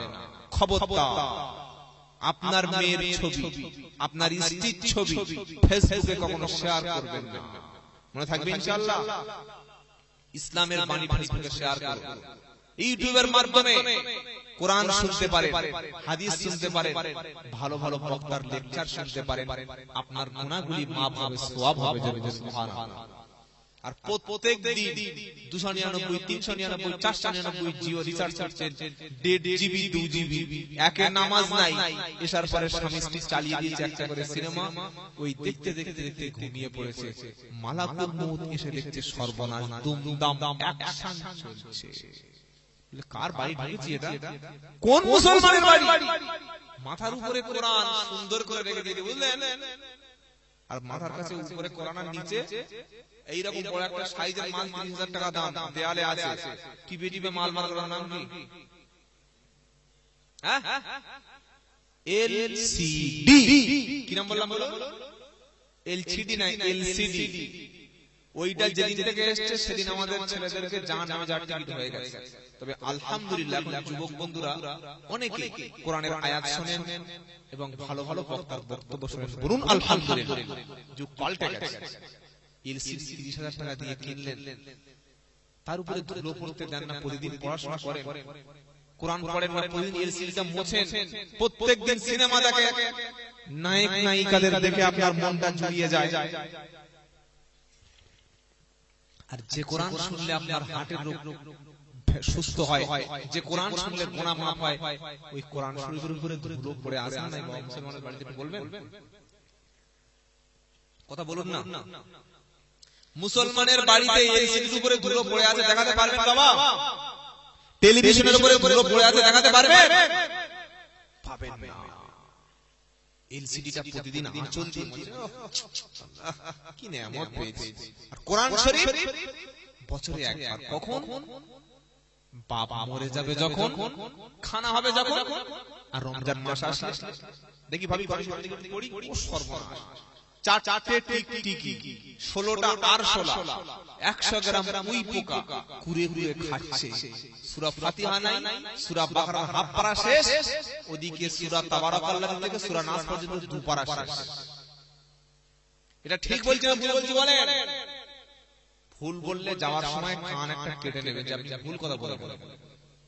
কেন মুসলমানদের ঘাড়ে শাসক সরকার যিনি আসবেন, জালিম শাসক আসবেন, কেন এনআরসি করবে না? কেন মুসলমানদেরকে অত্যাচার হবে না? আমরা কি সেই মুসলমান আছি বাবা? মুসলমানদের বাড়িতে কোরআন আছে, বাজারে কোরআন কিনতে গিয়ে বলছে কত দাম? বলেন 250 টাকা। বলো এত দামি করে 150 টাকা হবে না? এলসিডি কিনলেন 30,000, মোবাইল কিনলেন 12,000, আর কোরআন কিনছেন মাত্র 150 টাকা, 200 টাকা দিয়ে। আপনি জানেন 20,000 টাকা 30,000 টাকা দামের কোরআন আছে? জানেন কি? আগে বলুন। চুপচাপ হয়ে গেছে, সব শুনে পড়েছে নাকি? কোরআন আছে 20,000 টাকা, আপনারা জানেন না? জানেন না? বলুন না দেখি ভাই। কি কোরআন? ওটার সঙ্গে একটা ছোট পেন রয়েছে, কম্পিউটারাইজড করা রয়েছে। সূরা ইয়াসিন আপনি পড়তে জানেন না, আপনার ভাষা mother tongue, mother language Bangla, সূরা ইয়াসিনের উপরে ওই পেনটা দিয়ে আপনি কলম সুইচটা বাটন করলেন, অন করলেন, আরবিতে ইয়াসিন তেলাওয়াত হবে, ওটাও শুনতে পাবেন। তার অনুবাদটা বাংলাতেও তেলাওয়াত হবে। বলুন সুবহানাল্লাহ। এর দাম 20,000 টাকা। এসব জেনেছেন? জানি না। শুধু বাজারে দেখছে কবে নতুন মোবাইল লঞ্চ হবে, কবে নতুন এলসিডি আসবে, ওইটা দেখার জন্য পাগল হয়ে আছে। খবরদার খবরদার মায়েরা, আমার বোনেরা যারা এসেছেন, প্রতিদিন সংসার থেকে যদি অশান্তি দূর করতে হয়, স্বামী স্ত্রীর মহব্বত যদি তৈরি করতে হয়, সন্তানদেরকে যদি মানুষ করতে হয়, এলসিডি টেলিভিশনের সঙ্গে সম্পর্ক কমান। সিরিয়ালে কি শেখায়? স্বামীকে শুইয়ে রেখে স্বামীকে বিদেশে পাঠিয়ে দিয়ে কিভাবে পরকীয়া করতে হয়, কিভাবে দেওরের মন জয় করতে হয়, কিভাবে শাশুড়ির সঙ্গে সতীনের ব্যবহার করতে হয়, এই ছাড়া অন্য কিছু, চরিত্রহীনতা ছাড়া অন্য কিছু শিক্ষা দেবে না। বাড়ির উপরে কোরআনে ধুলো পড়ে গেছে, আল্লাহ বলছে একবার ভেবে দেখেছো আমি কিয়ামত দিন কি করব? ওয়ায়াউমা ইয়াওয়াদু যালিম ওয়া ক্বালা রাসূলু ইয়া রাব্বি ইন্না কওমি ইত্তাখাযু হাদাল কুরআনা মাহজুরা। 19 নম্বর পারা 1 নম্বর পৃষ্ঠা 31 নম্বর আয়াত, সূরার নাম সূরা ফুরকান, বাম দিকের পৃষ্ঠার নিচের থেকে 5টা লাইন উপরে আয়াতটা। ও সাজ্জাদ বন্ধুরা, টেলিভিশন দেখছেন, এলসিডি দেখছেন, আপনার স্ত্রীকে আপনি টেলিভিশন আর এলসিডি কিনে দিয়েছেন, খবর দেখুন, ওতে কোনো পাপ হবে না। ন্যাশনাল জিওগ্রাফি দেখুন, অ্যানিম্যাল প্ল্যানেট দেখুন, এই সমস্ত জিনিস দেখলে কোনো পাপ হবে না। বিশ্ব সম্পর্কে জানুন, সায়েন্সের বিষয়গুলো গবেষণা করুন, কোনো অসুবিধা হবে না। কিন্তু আপনি খারাপ ছবি দেখছেন, উলঙ্গ ছবি আপনি টাকা দিয়ে কিনে দিচ্ছেন, এর জন্য অবশ্যই পাপটা আপনার বহন করতে হবে। কোরআন টাকা বাড়ির উপরে, তাকের উপরে, সেলফের মধ্যে কোরআন ধুলো পড়ে গেছে, টিকটিকি আরশোলা উই পোকা লেগে গেছে, কুড়ে কুড়ে খাচ্ছে, খবর রাখেন না। কোরআন শোনাচ্ছে কিয়ামতের দিন এই সমস্ত ব্যক্তির বিরুদ্ধে রাসূল মামলা করবে। রাসূল কি বলবে শুনে রাখুন। وقال الرسول يا ربي إن قومي اتخذوا هذا القرآن مهجورا। রাসূল কিয়ামতের দিন বলবে আল্লাহ এই সেই আমার জাতি, এই সেই আমি, আমার কওম, আমি 63 বছর বাঁচলাম, তায়েফের ময়দানে গিয়ে মার খেলাম, আর আমি উহুদের ময়দানে দন্দন মোবারক শহীদ করলাম, পেটে পাথর বাঁধলাম, দ্বীন ইসলামের দাওয়াত মানুষের কাছে না খেয়ে খেয়ে পৌঁছালাম। 23 বছর ধরে আমার উপরে কোরআন দিলে রব্বানা, সেই কোরআন মুসলমানের বাড়িতে কোরআন খুলে দেখে না, কোরআনের উপর ধুলো পড়ে আছে। আল্লাহ একবার খুলে দেখার সময় হলো না। আয় আল্লাহ, ইন্না কওমি ইন্না হাদাল কওমি তাকাদু ওয়াকালা রাসূল ইয়া রাব্বি ইন্না কওমি তাকাদু হাদাল কুরআনা মাহজুরা। এই সেই আমার জাতি, এই সেই আমার কওম, যারা কোরআনকে পরিত্যাজ্য ভেবেছিল, রিজেক্ট হয়ে গেছে, কোরআন পড়তে হবে না, কোরআন পড়ে লাভ নাই, এই কথাগুলো যারা বলেছিল আল্লাহ এদেরকে জাহান্নামে ফেলে দাও, আমি রাসূল ফিরে তাকাবো না।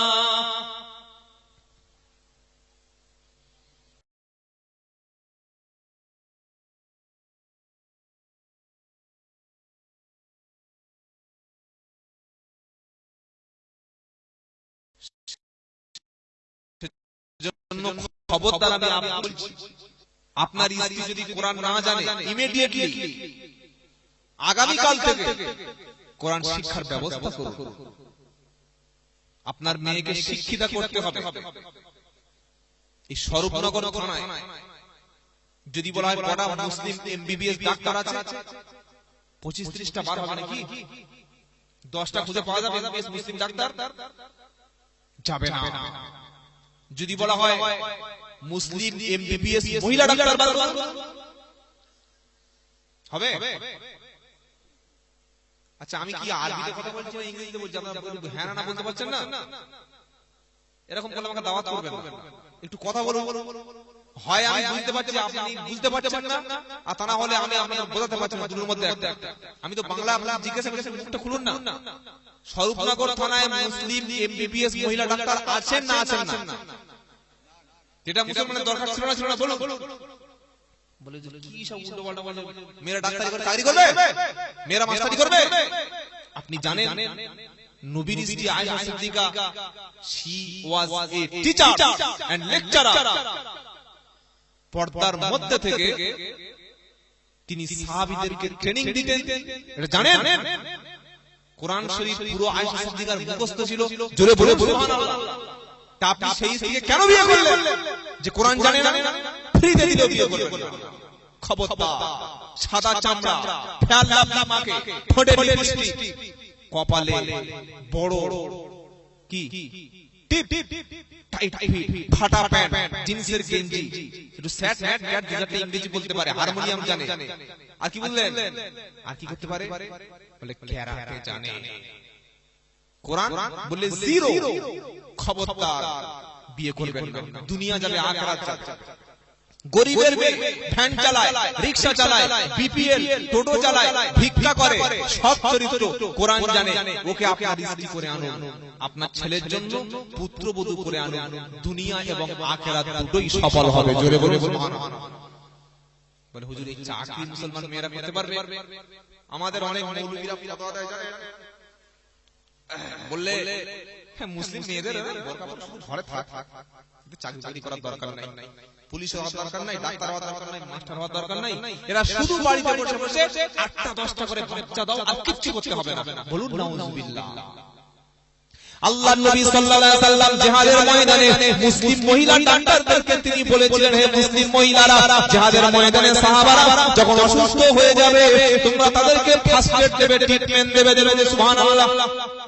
হাদিসটা আপনি কেটে দিন যে নবী বলে নাই। কিছু মুসলিম মহিলা চিকিৎসক ছিলেন সেই যুগে, যারা একটা মেডিকেল সায়েন্সের উপরে, মেডিকেল উপরে এক্সপার্ট ছিলেন, এক্সপেরিমেন্ট ছিল। নবী বললেন জিহাদের ময়দানে তোমরা পুরুষদেরকে পর্দার আড়াল থেকে অথবা মহিলা যোদ্ধাদেরকে ফার্স্ট এড দাও, প্রাথমিক চিকিৎসা দিয়ে দাও। জোরে বলুন সুবহানাল্লাহ। বলে হুজুর মেয়েরা চাকরি করতে পারবে? আসাম, ত্রিপুরা, অন্যান্য রাজ্যে আমি যাই, আল্লাহ নিয়ে যায় প্লেনে করে, যখন বিমানবন্দরের মধ্যে চেক করা হয়, ফুল বডি চেকআপ হয় না, হয় না। তারা হজে গেছেন, প্লেনে যারা চলেছেন নিশ্চয়ই জানেন, পকেট থেকে মোবাইল চলবে না, গায়ে চাদর চলবে না, একদম হাতে এরকম করো, মাথা থেকে পা পর্যন্ত সব জায়গায় টাচ করবে, মাল পেলেই ফট ফট চল ভিতরে চল, প্লেনে উঠতে পারবে না। কি বুঝলেন? তবেই প্লেনে আসবে। একটা জিনিস দেখে অবাক হয়ে গেলাম, কি জানেন, মেয়েরা তারা প্লেনে উঠতে চেক করা হচ্ছে, মেয়েদের চেক করবে পুরুষরা না মহিলারা? তাড়াতাড়ি বলুন। পুরুষরা নাকি মেয়েরা? আপনি হজে যাবেন 2022 সালে নিয়ত করেছেন, আপনার স্ত্রীর নাম হলো মুমিনা, তাহাজ্জুদের নামাজ কাজা নাই, প্রতিদিন কোরআন পড়ে, ও সব বন্ধুরা করো না। আপনার স্ত্রী যখন প্লেনে ওঠার আগে চেক করা হবে, তার ফুল বডি চেক করা হবে। একজন পুরুষ দিয়ে চেক করলে ভালো হবে না একজন মহিলা দিয়ে চেক করলে ভালো হবে? জোরে বলুন। ওই মহিলা যদি একজন বোরকা পরা মহিলা হয়, ওই মহিলা যদি একজন মুসলমান হয়, ওই মহিলা যদি একজন খোদাভীরু মহিলা হয়, তাহলে ভালো হবে না খারাপ হবে? ইসলামে মহিলারা যদি চাকরি করতে না পারে, তাহলে আপনার স্ত্রীর গায়ে একটা পুরুষ হাত দিলে কি ভালো হবে? ছেড়ে দিলাম, আপনি হজে যাবেন না, কথা বাদ দিন। আরো কমন জিনিস দেখুন, আপনি দুবার হজ করেছেন, আপনার স্ত্রীর বাচ্চা হবে, পেটে ডেলিভারি আসন্ন প্রসব, 1 মাস কিংবা 2 মাস পরে বাচ্চা হবে। মুসলিম মহিলা ডাক্তার থাকলে সমাজ মতো ভালো হতো। দেখুন আপনার স্বরূপনগরে, আপনার ভেকুটিয়ায় দেখলেন একটা মহিলা ডাক্তার নাই, একটা মুসলমান মহিলা ডাক্তার পাওয়া গেল না। আপনার স্ত্রী যখন বাচ্চা হতে যাচ্ছে, ডাক্তার বলল সিজার করতে হবে, ডাক্তার বলল নরমাল বাচ্চা হবে। এবার একটা পুরুষ ডাক্তার দিয়ে আপনি হজ করেছেন, হজ করার পর থেকে আপনার স্ত্রীকে যখন আপনার ভাড়া ভাইয়ের বাড়ি নিয়ে গিয়েছেন, আপনার স্ত্রীকে নিয়ে যখন আপনার বোনের বাড়ি গিয়েছেন, আপনার স্ত্রীকে নিয়ে যখন বাপের শ্বশুর বাড়িতে গিয়েছেন, আপনার স্ত্রীর মুখটা বন্ধ, হাতে কালো মোজা পরা আছে, পুরো শরীরটা ফুল বন্ধ, কেউ দেখে নাই। ওই স্ত্রী যখন বাচ্চা হবে 2 মাস পরে, ওই স্ত্রী যখন চেকআপ করা হবে, স্ত্রী যখন বাচ্চাটা প্রসব হবে, একটা পুরুষ ডাক্তার আপনার স্ত্রীর লজ্জাস্থান দেখলে সেটাই ভালো হবে না একজন মুসলিম মহিলা ডাক্তার পর্দার আড়াল দেখে আপনার স্ত্রীর বাচ্চাটা পর্দার সঙ্গে বার করবে? কোনটা ভালো হবে? আমি আপনাকে বোঝাতে পারছি ভাই? যদি না বোঝাতে পারি, বক্তব্য শুনে লাভ নাই, আর আমার বলেও লাভ নাই। কোনটা ভালো হবে? ভালো কথা বলুন তো। তাহলে যাদের টাকা দিয়েছে, পয়সা দিয়েছে, যে সমস্ত মেয়েদের খুব ব্রেন ভালো, স্মৃতিশক্তি অত্যন্ত প্রখর, ম্যারিটারিয়াস স্টুডেন্ট, যা শুনে সঙ্গে সঙ্গে মাথায় ক্যাচ করে নেয়, পাড়া থেকে চাঁদা তুলে হলেও একটা মুসলিম মহিলা এমবিবিএস ডাক্তার করুন, এমডি ডাক্তার করুন। কথাটা খুব খারাপ লাগছে নাকি? ইসলামের বিরুদ্ধে বলছে বলে মনে হচ্ছে? খবরদার, শিক্ষা থেকে মুসলমান অনেক পিছিয়ে এসেছে। কেন হবে এগুলো বাবা? যে ইসলাম শুরু হয়েছে শিক্ষা দিয়ে, কোরআন শিক্ষা। মুসলিম মহিলা শুধু মুসলিম মহিলা ডাক্তার হলে হবে না, তাকে সর্বপ্রথম কোরআনওয়ালা হতে হবে। আপনার ছেলে যখন মাস্টার হবে, শুধু মাস্টার হলে হবে না, ওই ছেলে মাস্টার হওয়ার সাথে সাথে অবশ্যই কোরআনওয়ালা হতে হবে। ছেলে যদি কোরআনওয়ালা ছেলে মাস্টার না হয়, আপনার ছেলে মাস্টারি করতে করতে ছাত্রীকে নিয়ে ধর্ষণ করবে। আছে না নাই? আনন্দবাজার বর্তমান দৈনিক কলম, বর্তমান প্রতিদিন, এই সময় যুগসংঘ পত্রিকাগুলো খুলে দেখুন, মাস্টার ছাত্রীকে বিয়ের প্রতিশ্রুতি দিয়ে সহবাস করিয়াছে। ঠিক বলছি না ভুল বলছি? আমার এটা মাথায় ঢোকে না যে বিয়ের প্রতিশ্রুতি দিয়ে সহবাস কি করে হয়, আর পরে মেয়েটা কাটে দিতে পারে কি করে, আবার মানে মামলা করে কি করে, অভিযোগ করে, কমপ্লেন করে কি করে। মেয়েটার তো ইচ্ছা ছিল নাকি? হ্যাঁ, ইসলামে বিয়ের পূর্বে শারীরিক সম্পর্ক হারাম। যে সমস্ত ছেলেরা প্রেম করছেন শুনে রাখেন, যারা মেয়েরাও করছে, খবরদার। ক্লাস বিএ ফার্স্ট ইয়ার পড়ার সঙ্গে সঙ্গে যার সঙ্গে প্রেম করছেন বাড়িতে কথা বলে 1-2 সপ্তাহের মধ্যে বিয়ে করে রেখে দেন। এমএ পাস করে বউকে নিয়ে চলে আসবেন, ঠিক হবে না ভুল হবে? 3 বছর 4 বছর প্রেম করছেন, শারীরিক সম্পর্ক স্থাপন করছেন, জিনা হচ্ছে, জাহান্নামে যেতে হবে। খবরদার করবেন না, ইসলাম হারাম বলেছে। আমার সমাজের বন্ধু, আপনার ছেলে মাস্টার ডাক্তার হবে, আল্লাহ পাকের কোরআন শুনিয়ে দিচ্ছে, বান্দা শুনে রাখো, রাসূল আপনার বিরুদ্ধে চলে যাবে। যারা এসেছেন আজ থেকে নিয়ত করুন যে আগামী কাল থেকে কোরআন বেশি করে তেলাওয়াত করব, বলুন ইনশাআল্লাহ। জোরে বলুন ইনশাআল্লাহ। জোরে বলুন। আপনার মেয়ে কলেজ, ইউনিভার্সিটি, মাদ্রাসা, মক্তবে পড়ে, ওই মেয়ে ছেলে অবশ্যই কোরআনওয়ালা তৈরি করবেন। ফজরের পরে প্রত্যেকটা মুসলমানের বাড়িতে কোরআন তেলাওয়াত হবে, আর কোরআন তেলাওয়াতের সাথে সাথে কোরআনের অনুবাদও বাড়িতে তেলাওয়াত হবে। 12টা 15 হয়ে গেছে, দোয়া করে দিই নাকি? হোক। আর একটু বলবো, কারা কারা শুনবেন না হাত তুলুন, নারায়ে তাকবীর। আচ্ছা, তাই এমনি রেশের মাথায় উঠে পড়ে, কি বুঝলেন? আল্লাহ অন্তরটা নেয়, মুখটা নেয় না, বলুন সুবহানাল্লাহ। জোরে নামাজ পড়ছি, আল্লাহু আকবার, নিয়ত করেছি আসরে, মুখে বলেছি আসরে, আর নামাজ পড়তে গেছি জোরে, আল্লাহ অন্তরটা নেবে না, মুখটা নেবে? সুবহানাল্লাহ বলবেন না? আসলে ভুলটা হয়েছে আমার টাইম ছিল 8টা থেকে ওই 10:30 পর্যন্ত। আমার হাসিম ভাই যিনি আছেন, আমার গাড়ির ড্রাইভার, এবং গাড়িটা অন্য এক জায়গায় কাজের জন্য গিয়েছে, আমি ফেসে গেছি। 4টার সময় বার হয়েছে, 5টার সময় 4 ঘন্টা রাস্তা আমি এসেছি বারাইপুর চাম্পাড়ি থেকে, বুঝলেন? প্রায় 95-98-100 কিলোমিটার মতো রাস্তা, 4 ঘন্টার সময়। কি করবে, একটু দেরি করে ফেলেছি, কষ্টটা আমারই হবে। আমি এখান থেকে নেমেই যাব, আবার কাল ফার্স্ট সকালে ফজরের নামাজ পড়ে 8টার সময় বারাতে হবে, মালদা যাব। প্রায় 10 ঘন্টা রাস্তা গাড়িতে থাকতে হবে, মানে পুরো কষ্টটা আমার হবে। আর আপনারা গিয়ে শুয়ে পড়বেন, ফজরের নামাজ পড়বেন নাকি? তো যাই হোক, আল্লাহ চালিয়ে দিচ্ছে ভাই, খুব একটা শরীর খারাপ হয় না। আর আমার চেহারা দেখে মনে হচ্ছে একবার কি 90-100 কেজি ওজন হবে নাকি? মাত্র 50 কেজি হাড্ডি সহ, 28 বছর বয়স, কি বুঝলেন? চালিয়ে দিচ্ছে। আপনারা দোয়া করেন আল্লাহ যেন আমাদেরকে সত্য কথা বলার এবং আমল করার তৌফিক দান করুন, বলুন আমিন। তাহলে কিয়ামতের দিন আমলনামার ডান হাতে আর বাম হাতে আসবে। শেষ নবী বললেন, পুলসিরা পার হওয়ার সময় নবী কিছু করতে পারবে না। নামাজ যারা পড়েন, কোরআন যারা পড়েন, যারা শিক্ষিত, যারা ভদ্র সামাজিক মুমিন ব্যক্তিগুলি, কিয়ামতের দিন আল্লাহ নবী বললেন দ্রুত গতিতে নূর লাইট সহ জান্নাতে চলে যাবে। জোরে হবে না? ইয়াউমা তারাল মুমিনিনা ওয়াল মুমিনাতি ইয়াসআনুরুহুম বাইনা আইদিহিম ওয়া বিআইমানিহিম বুশরা। কোরআন শরীফের 28 পারা সূরার নাম সূরা আলে, 2 নম্বর লাইন, 12 নম্বর ডান দিকের পৃষ্ঠা। আর আল্লাহ পাক শুনিয়ে দিচ্ছে কিয়ামতের দিন মুমিন ব্যক্তিগুলির আল্লাহর পক্ষ থেকে নূর এবং জ্যোতি দেয়া হবে। নামাজি ব্যক্তি কি পাবে?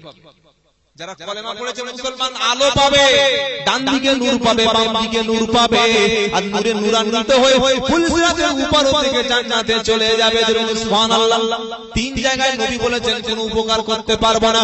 আমার সোনার চাঁদ বন্ধু জ্ঞানী জনেরা শুধু মানুষেরা অনেক আলোচনা শুনলেন, আজ থেকে তওবা করুন, বলুন আগামী কাল থেকে কোরআন শিখব ইনশাআল্লাহ। আমার মা বোনেরা, সোনার চাঁদ মা বোনেরা, আপনারা এসেছেন খবরদার, আল্লাহর নবী সাল্লাল্লাহু আলাইহি ওয়াসাল্লাম তিনি সবচাইতে বেশি ভালোবাসতেন মেয়েদের। 10-15 মিনিট একটু মেয়েদের কথা বলি নাকি? মেয়েরা অনেক এসেছেন আলহামদুলিল্লাহ, ভিড় বেশি মেয়েদের আলহামদুলিল্লাহ। আমি আমার আগে মহাশয় বস করছিলেন জলপাইগুড়ি আমার বাড়ি নাকি, তো জলপাইগুড়ি গিয়েছিলাম গত বছর ডিসেম্বর দিকে, বুঝলেন? অবাক হয়ে গেল, ওনারা আমাকে দাওয়াত করেছেন, বলে হুজুর আপনি আসুন। তো ক্লাস যখন আমরা ভূগোল ক্লাস করি তখন ইতিহাস শুনতে পাবো না, আবার যখন ম্যাথমেটিক্স ক্লাস করব তখন তো আর সায়েন্স নিয়ে কথা হবে না। তোমাকে দাওয়াত করেছি, গিয়ে বলছি হুজুর বড় পীর আব্দুল কাদের জীবনীটা পড়ে, কিন্তু মহাবিপদে পড়ে গেছি, কোথায় পাবো না জীবনী, ওইসব তো মুখস্থ নেই, অত অল্প দু চারটা ঘটনা মুখস্থ আছে। বললে হুজুর এসব আমাদের ছোট ছোট কোরআন হাদিস বলছি, চলবে না। অবাক হয়ে গেল, কি বুঝলেন? তাড়াতাড়ি করে ভূগোল থেকে ফট করে আমি বড় পীর আব্দুল কাদের উইকিপিডিয়া ডাউনলোড করে একটু নোটস নিয়ে বলা শুরু করলাম। আর ওখানে সবচেয়ে অবাক হলাম দেখে যে পুরুষ আর মহিলাদের মধ্যে কোনো পর্দা বলতে কিছু নেই। কিরকম? আমাকে নিয়ে গেছে প্লেন থেকে 8 ঘন্টা দূরে, আমি পালিয়ে তো রাতে আসতে পারছি না, তো এখান থেকে কাছাকাছি বাড়ি নিয়ে চলে যাবো, বুঝলেন? মাঝখান থেকে ছোট্ট একটা বাঁশ, এই 2 ফুট করে কাপড় টানিয়ে দেওয়া আছে, এবারে মহিলারা এবারে পুরুষ সব বসে আছে। আর মহিলাদের উপরে দেখে বড় বড় হ্যালোজিন, পুরুষদের উপরে বড় বড় হ্যালোজিন, মানে মেয়েরা সব মুখের দিকে ভাগের মতো চেয়ে আছে, বুঝলেন? আমি কি করবো, চেয়ারটা একটু ঘুরিয়ে নিয়ে এরকম করে বক্তব্য করছি, কি করবো, ঘন্টা দিন চল ভাই চল, সকাল প্লেনে দিয়ে আগে পালাই আগে, কি বুঝলেন? মহা বিপদে পড়ে গেছে। রাত্রে শোয়ার জায়গায় সেটা কি মেয়েরা খেদমত করছে, ভাত ডাল রোজ দিচ্ছে, মা আপনি একটু বাইরে যান, বলে কি হচ্ছে, আমরা আমাদের পীর সাহেবকে পার্টি সর্বনাশে অন্য তেলা পীর, কি বুঝলেন? পীর সাহেবের পাটালে টেপে মেয়েরা, এরা পীর না জাহান্নামে দাঁড়াবে বলে। খবরদার, ইসলাম বলছে মেয়েরা সব পারবে, কিন্তু পর্দার আড়াল থেকে লাইন ক্রস করলে কিন্তু শাস্তি হবে। মেয়েদের ব্যাপারে কথা বলি নাকি? আল্লাহর নবী তিনি সবচাইতে ভালোবাসতেন মেয়েদের। খবরদার, মেয়েদের গায়ে হাত তুলবেন না, ক্ষমা করে দেবেন। ওরা অনেক বাড়াবাড়ি করবে, মাফ করে দেবে। নবী বললেন আমি 3টি জিনিস পছন্দ করি, একটা হচ্ছে সালাত বা নামাজ, নাম্বার 2 আতর পারফিউম, নট সেন মাখবেন না। 3 নম্বর নবী বললেন সৎ চরিত্রের মহিলারা আমার সম্পদ। জোরে বলুন না সুবহানাল্লাহ। পুরুষদের জান্নাতে যাওয়া অনেকটা কঠিন, শুনে রাখুন, কিন্তু নবী বললেন কোন মেয়ে ছেলে যদি 4টি কাজ করে আল্লাহ তাআলা ওই মেয়ে ছেলের ইন্তেকালের পরে 8টা জান্নাত খুলে দেবে। বেটা মেয়েদের বললাম বলে খুব আস্তে সুবহানাল্লাহ বললাম, তাই তো? জোরে বলুন সুবহানাল্লাহ। কটি কাজ? প্রথম কি নবী বললেন মেয়েদের প্রথম কাজ হলো 5 ওয়াক্ত নামাজ আদায় করা। মাসে মাসে মেয়েদেরকে আল্লাহ কনসেশন দিয়েছেন, ছাড় দিয়েছেন, কনসিডার করেছেন। যখন শরীর পবিত্র হবে সেই সময় মেয়েদের 5 ওয়াক্ত ফরজ নামাজ আদায় করতে হবে। নবী 2 নম্বর বললেন মেয়েরা রমজান শরীফের মাস আসলে রোজা করবে, কাজা করবে না। কোন মাসে? ওই সময় পেটে গ্যাসটা মানুষের বেড়ে যায়, ওই সময় যদি মেন্স চলে আল্লাহর নবী বললেন বাদ দাও, পরবর্তীকালে পবিত্র হলে তুমি ওই গ্যাপগুলো পূরণ করে দেবে। বলুন সুবহানাল্লাহ। 2টি কাজ বললাম, বড় বললাম 4টি করলে 8টা জান্নাত। একটা হচ্ছে নামাজ, 2 নম্বর রোজা। নবী 3 নম্বর মেয়েদের বললেন মেয়েরা তোমরা যে কাজটা করবে সেটা হলো 3 নম্বর স্বামীর খেদমত। স্বামীর কি? স্বামীর খেদমত মানে তার মানে হলো আম্মা জান আয়েশা সিদ্দিকা জিজ্ঞাসা করেন ইয়া রাসূলুল্লাহ হাবিবাল্লাহ মেয়েদের জান্নাতে যাওয়ার সহজ রাস্তা বলুন। আমার নবী বললেন শোনো, যদি কোনো মহিলা এমন অবস্থায় মারা যায় যে তার স্বামী তার উপরে খুশি ছিল, ইন্তেকালের পরে ওই মহিলার জন্য আল্লাহ তাআলা জান্নাতটা খুলে দেবেন। সুবহানাল্লাহ। সত্যি করে ভেবে বলুন, নবী বললেন আয়েশা যে স্ত্রীর উপরে স্বামী খুশি থাকে, যে স্ত্রীর উপরে স্বামী খুশি থাকে, আমরা যারা আছি আমাদের স্ত্রীর উপরে খুশি না অখুশি? ওইটা বলতে পারবো না, ছকিনার মা বাড়ি গেলে রাখতে হবে, কি বুঝলেন? নবী ভালোবাসতেন স্ত্রীদের, স্ত্রীরা ভালোবাসতেন নবীদের। আম্মা জান খাদিজা রাদিয়াল্লাহু তাআলা আনহা, আল্লাহর নবী যত রাতে বেলা তিনি ঘরে এসেছেন, বাড়িতে ঢোকার সময় বলেছেন আসসালামু আলাইকুম ইয়া খাদিজা, বলার সাথে সাথে দরজাটা খুলে গেছে। জোরে বলুন। আমরা যখন বাড়ি যাই বিবি দরজা খোলে না গুটিয়ে দরজা খুলতে হয়? তার প্রথম কারণ হলো বিবিকে সালাম দিই না। যে স্বামী তার স্ত্রীকে সালাম দেবে না, ওই স্ত্রী জীবনে সহজে দরজাটা খুলবেন না। আপনি ট্রাই করুন আগামী কাল থেকে বাড়িতে যখন প্রবেশ করবেন রাত 12টা 1টা 2টোর সময়, আসসালামু আলাইকুম ইয়া জসনার মা, আসসালামু আলাইকুম ইয়া তাহিরার মা, আসসালামু আলাইকুম বিউটি, ভালো ভালো নাম ধরে ডাকবেন, সালাম দেবেন, অটোমেটিক দরজা খুলে দিয়ে বলবে কোন মৌলবি এলো রে। কিন্তু পরে দেখবে স্বামী হাতে হাত দিয়ে মুসাফা করবেন। আল্লাহর নবী বললেন স্বামীর গুনাহ মাফ, স্ত্রীর গুনাহ মাফ দেবেন। সুবহানাল্লাহ। স্বামীর খেদমত বলতে কি বোঝায়? স্বামী যাতে খুশি, আমার আল্লাহ তাতে খুশি, তাতেই আমাকে খুশি করতে হবে। সুবহানাল্লাহ বলতে ইচ্ছা করে না? স্বামীর অনুমতি ছাড়া দান করা যাবে না, স্বামীর অনুমতি ছাড়া বাপের বাড়ি যাওয়া যাবে না, স্বামীর অনুমতি ছাড়া অন্য পরপুরুষের সঙ্গে কথা বলা যাবে না, স্বামীর অনুমতি ছাড়া এমন কিছু করা যাবে না যে স্বামী যাতে অখুশি হয়। আল্লাহর নবী সাল্লাল্লাহু আলাইহি ওয়াসাল্লাম তিনি স্ত্রীদেরকে নিয়ে এনজয় করতেন, আনন্দ করতেন। সুবহানাল্লাহ। আমরা আমাদের স্ত্রী নিয়ে এনজয় করি না, আমাদের শালিয়াকে দারুণ খুশি, চল ফুচকা খেয়ে আসি, কি বুঝলেন? আর নিজের স্ত্রীকে কোনদিন 1 টাকার একটা লজেন্স পর্যন্ত কিনে দেন, একটা চকলেট পর্যন্ত কিনে দেন, একটা পান কেনা তো দূরের কথা। কি করে স্ত্রী ভালোবাসা পাবেন? নবীর আদর্শ কিভাবে খেদমত দেখতে। আম্মা জান আয়েশা সিদ্দিকা রাদিয়াল্লাহু তাআলা আনহা, সেদিন নবী আয়েশা সিদ্দিকার বাড়িতে পালা পড়েছে। আমার নবী বললেন আয়েশা চলো একটু ছুটে আসি, 200 মিটার রান হয়ে যায়। গভীর রাত, পূর্ণিমার চাঁদ। নবী বলেন আয়েশা বলে কি বলে যে খেজুর গাছ 200-300 মিটার হবে, চলো একটু ছুটে যাই। কে আগে যেতে পারে? সুবহানাল্লাহ বললে ইচ্ছা করছে না আপনাদের? আসতে বললেন 200 মিটার ছুটছে নবী, 55 থেকে 56 বছরের বয়স। আর আয়েশা সিদ্দিকা একদম ইয়াং, পাতলা শরীর, 18-17 বছরের একদম যুবতী, ছুটছে। কে আগে যাবে? আগে কে যাবে? আয়েশা সিদ্দিকা যাবে না? আয়েশা সিদ্দিকা রাদিয়াল্লাহু তাআলা আমাদের মা, তিনি আগে চলে গেলেন, গন্তব্যস্থলে পৌঁছে গেলেন, খেজুর গাছে টাচ করলেন, সঙ্গে সঙ্গে বললেন ইয়া রাসূলুল্লাহ হিপ্পি উড়ে জিতে গেলাম, লাব্বাইক বলুন সুবহানাল্লাহ। নবী একটু আনন্দ করলেন, কোলের সঙ্গে জড়িয়ে নিলেন। আয়েশা ঠিক আছে, তুমি জিতে গেছো, কি আছে, তোমাকে ফার্স্ট প্রাইজ দিয়ে দিলাম, বলুন আলহামদুলিল্লাহ। 1 মাস 2 মাস গেল, নবী বলেন আয়েশা আরেকবার বললে কি বলে second tournament, one day tournament, বলুন সুবহানাল্লাহ। ছুটলেন দুজনে, ছুটছেন, ছুটতে ছুটতে আমার নবীজি সেদিন জোরে একটু ছুটে গেলেন। নবীর শরীরটা স্ট্রং ছিল, আয়েশা সিদ্দিকার শরীরটা একটু দুর্বল ছিল, একটু রোগা ছিল, একটু পাতলা ছিল, শরীরটা একটু খারাপ ছিল, মুটিয়ে গেছে। আমার নবী খেজুর গাছে আগে টাচ করলেন, করে আয়েশাকে জড়িয়ে ধরে আনন্দ করে বললেন আয়েশা সেদিন যে হেরে গিয়েছিলাম সেই বদলাটা আজকে আমি দিয়ে দিলাম। জোরে হবে না সুবহানাল্লাহ? তা আপনাদের ভেগুড়িয়া সুন্দর সুন্দর মাঠ রয়েছে, একটু রাতে রাতে ছুটুন না দেখি, হ্যাঁ নবীর সুন্নাত আদায় হবে। বাইরে থেকে খাবার কিনে আনবেন, ছেলের জন্য, মেয়ের জন্য, স্ত্রীর জন্য ছোট্ট একটা গিফট আনবেন, খবরদার মারবেন না। কিছু পুরুষ আছে প্রচুর মারে, প্রচুর মারে। এখানে যারা বসে আছেন একজন হাত তুলে বলতে পারবেন যে হুজুর আমার স্ত্রী যাই জীবনে আমি একটা হাত পর্যন্ত চট দেইনি, বলুন তো দেখি আছে? ওই দেখুন একজন আছে, আলহামদুলিল্লাহ, আল্লাহ ভালো করুক আপনাকে। একজন পেয়েছেন তো আমার দ্বারা, খবরদার মারবেন না। নবীর 11 জন স্ত্রী ছিল, কোন স্ত্রীর উপরে জীবনে অত্যাচার করেননি। জোরে বলেন। মেয়েদের সবাই খুব ব্যাকা হয়, ডান দিকে বললে বাম দিকে চলে যায়, খবরদার মারবেন। তরকারি যেদিন খারাপ হবে, লঙ্কা যেদিন বেশি হবে, সেদিন বলবেন সত্যি তোর হাতের তরকারি যেন আরসালান ফেল। আলহামদুলিল্লাহ। কত শিখলি রান্না। স্ত্রী রাত্রিবেলা খেতে গিয়ে বলে এত লবণ হয়ে গেছে, তুমি এত প্রশংসা করছো। স্বামীর গিয়ে পায়ে ধরে বলছে স্বামী ক্ষমা করে দিয়ে, বললে কি বলে এত খারাপ তরকারি তুমি আমার প্রশংসা করলে, বলে পাগলি ওই জন্য তো প্রশংসা করলাম। তারপর পর থেকে দেখবেন স্ত্রী কখনো তরকারি খারাপ করবে না, বলুন আলহামদুলিল্লাহ।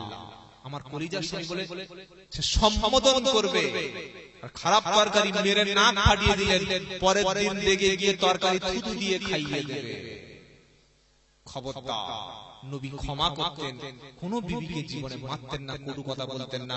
শ্বশুর বাড়ি থেকে টাকা আনার জন্য চাপ দেবেন না, কিরে কালকে ঈদের টাকা আন, কবে আনবি, লুঙ্গি আন, শীতের সময় কম্বল ব্ল্যাঙ্কেট লেপ এসব গদি নিয়ে চলে আয়। খবরদার শ্বশুর বাড়ির জিনিসের উপরে লোভ করবেন না, হারাম। স্বামী আপনার শ্বশুর যদি একটা কলম দেয়, একটা পেন দেয়, একটা মোবাইল দেয়, আলহামদুলিল্লাহ বলে নিয়ে নেবেন। জমির জন্য লোভ করবেন না, দোকানের অংশ চাইবেন না। স্বামীর খেদমত, মেয়েদের শেষ কথা বলে যাই, নবী বললেন 3 নম্বর কাজ স্বামীর খেদমত। যে পোশাক পরলে স্বামী সবচাইতে খুশি হয় সেই পোশাকটা পরা হচ্ছে সুন্নাত। সুবহানাল্লাহ। আল্লাহর নবী বললেন, যদি কোনো মহিলা মিষ্টি কথা বলে, যদি কোনো মহিলা এমন ভালো মজার কথা বলে, জোকস বলে স্বামীকে হাসাতে পারে, আল্লাহ তাআলা এই মহিলার আমলনামায় নফল নামাজের সওয়াব লিখে দেবেন। জোরে বলবেন, আপনাদের স্ত্রী আপনার হাসায় হাসায় না, বাড়ি গেলে মুখ বাংলার কথা, সত্তরের ভাব এসছে বসা, খবরদার করবেন না। নবীর স্ত্রীরা আসলে আগে গরম পানি খাবেন না ঠান্ডা পানি খাবেন, ঘুমাবেন না বসবেন, কি করবেন, সম্বোধন করতেন। জোরে বলে, স্ত্রী এমন সাজা সাজবে স্বামী দেখলে যেন পাগল হয়। আমাদের বাড়ির মেয়েরা স্বামীর সঙ্গে 2 বছর বিয়ে করলো, একটা বাচ্চা হলো, 5 বছর পরে সংসার যখন হলো না, মৌলবীর কাছে গিয়ে বলে, হুজুর মৌলবী এমন একটা তাবিজ দাও, স্বামী যেমন পাগল হয়। মৌলবী বলল 5000 টাকা লাগবে, 7 পুকুরের পানি লাগবে, পুরাতন কাপড় লাগবে, 4টে তাবিজ দেবো, ঘরের ঘরে 4টে লটকে দিবি, স্বামী পাগল হবে। না না না, খবরদার, কোরআন দিয়ে তাবিজ করে স্বামীর মূল জীবনে জয় করা যাবে না। স্ত্রীদেরকে বলবো, ভালো তেল মাখুন, ভালো শ্যাম্পু ব্যবহার করুন, ঠোঁটে লিপস্টিক পরুন, মেকআপ করুন, সুন্দর শাড়ি পরবেন, আর স্বামী আসলে হেসে যখন আসসালামু আলাইকুম বলে কোলের কাছে বসাবেন, ও স্বামী জীবনে বাইরের দিকে মুখ টান হবে না। কি বুঝলেন? ভালো সাজতে বলেছেন মুহাম্মদ সাল্লাল্লাহু আলাইহি ওয়াসাল্লাম। সবচাইতে যে শাড়িটা পরলে আপনার স্বামীর মন আকৃষ্ট, পাগলের মতো মাথা ঘুরে পড়ে যাবে স্ত্রী থেকে, বাড়িতে ঢুকে কার বউ রে, আমার বউ না পটলের বউ, সুন্দর সাজবেন। নবীর স্ত্রীরা খুব সুন্দর সাজবেন, নবীকে মন জয় করার জন্য, এনজয় করার জন্য। বলুন সুবহানাল্লাহ।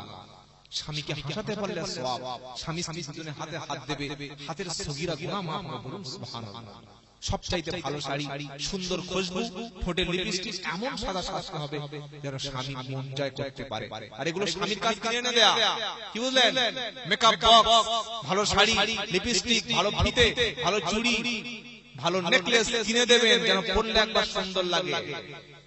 এদিকে স্বামী বাইরে থেকে কাজ টাজ করে এসে সাজগোজ কিচ্ছু নাই, বাড়িতে ঢুকে দেখছে মাথা চুল উঠছে, দাঁতে ময়লা, শাড়ি ব্লাউজ সায়া সব ছেঁড়া, গা থেকে দুর্গন্ধ, চুলের ঠিক নাই, হাতে নোংরা, এই বেচারির মনটা খারাপ হয়ে গেছে। ঠিক চেহারা দেখলে মনে হবে যেন রানাঘাটের রানুমণ্ডল। কি বুঝলেন? এসব চলবে না বাবা।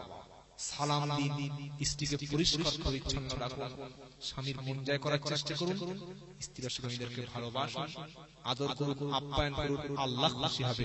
জোরে বলুন না সুবহানাল্লাহ।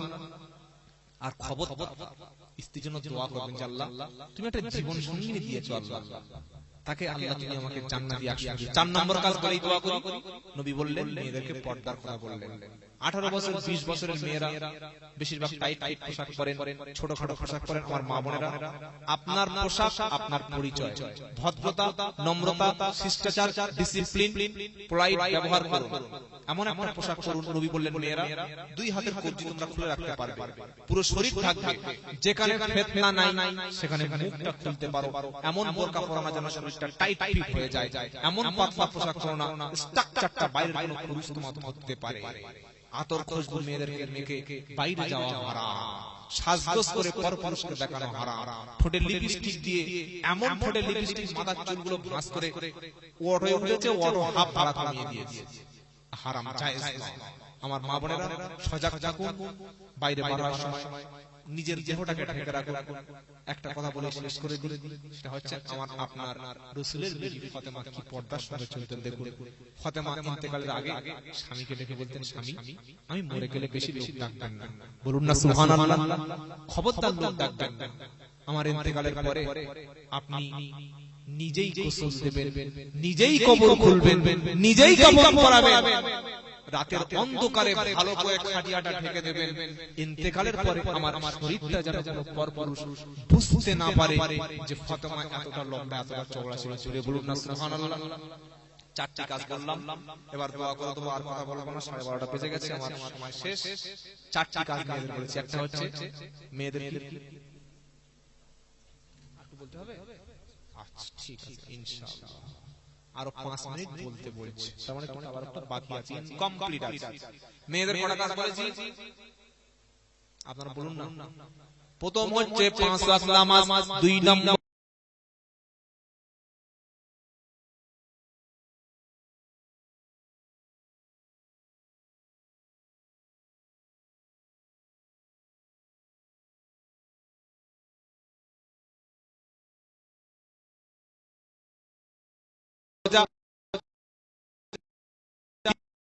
নম্বর বললাম, 3 নম্বর বললাম, মনে থাকবে ইনশাআল্লাহ।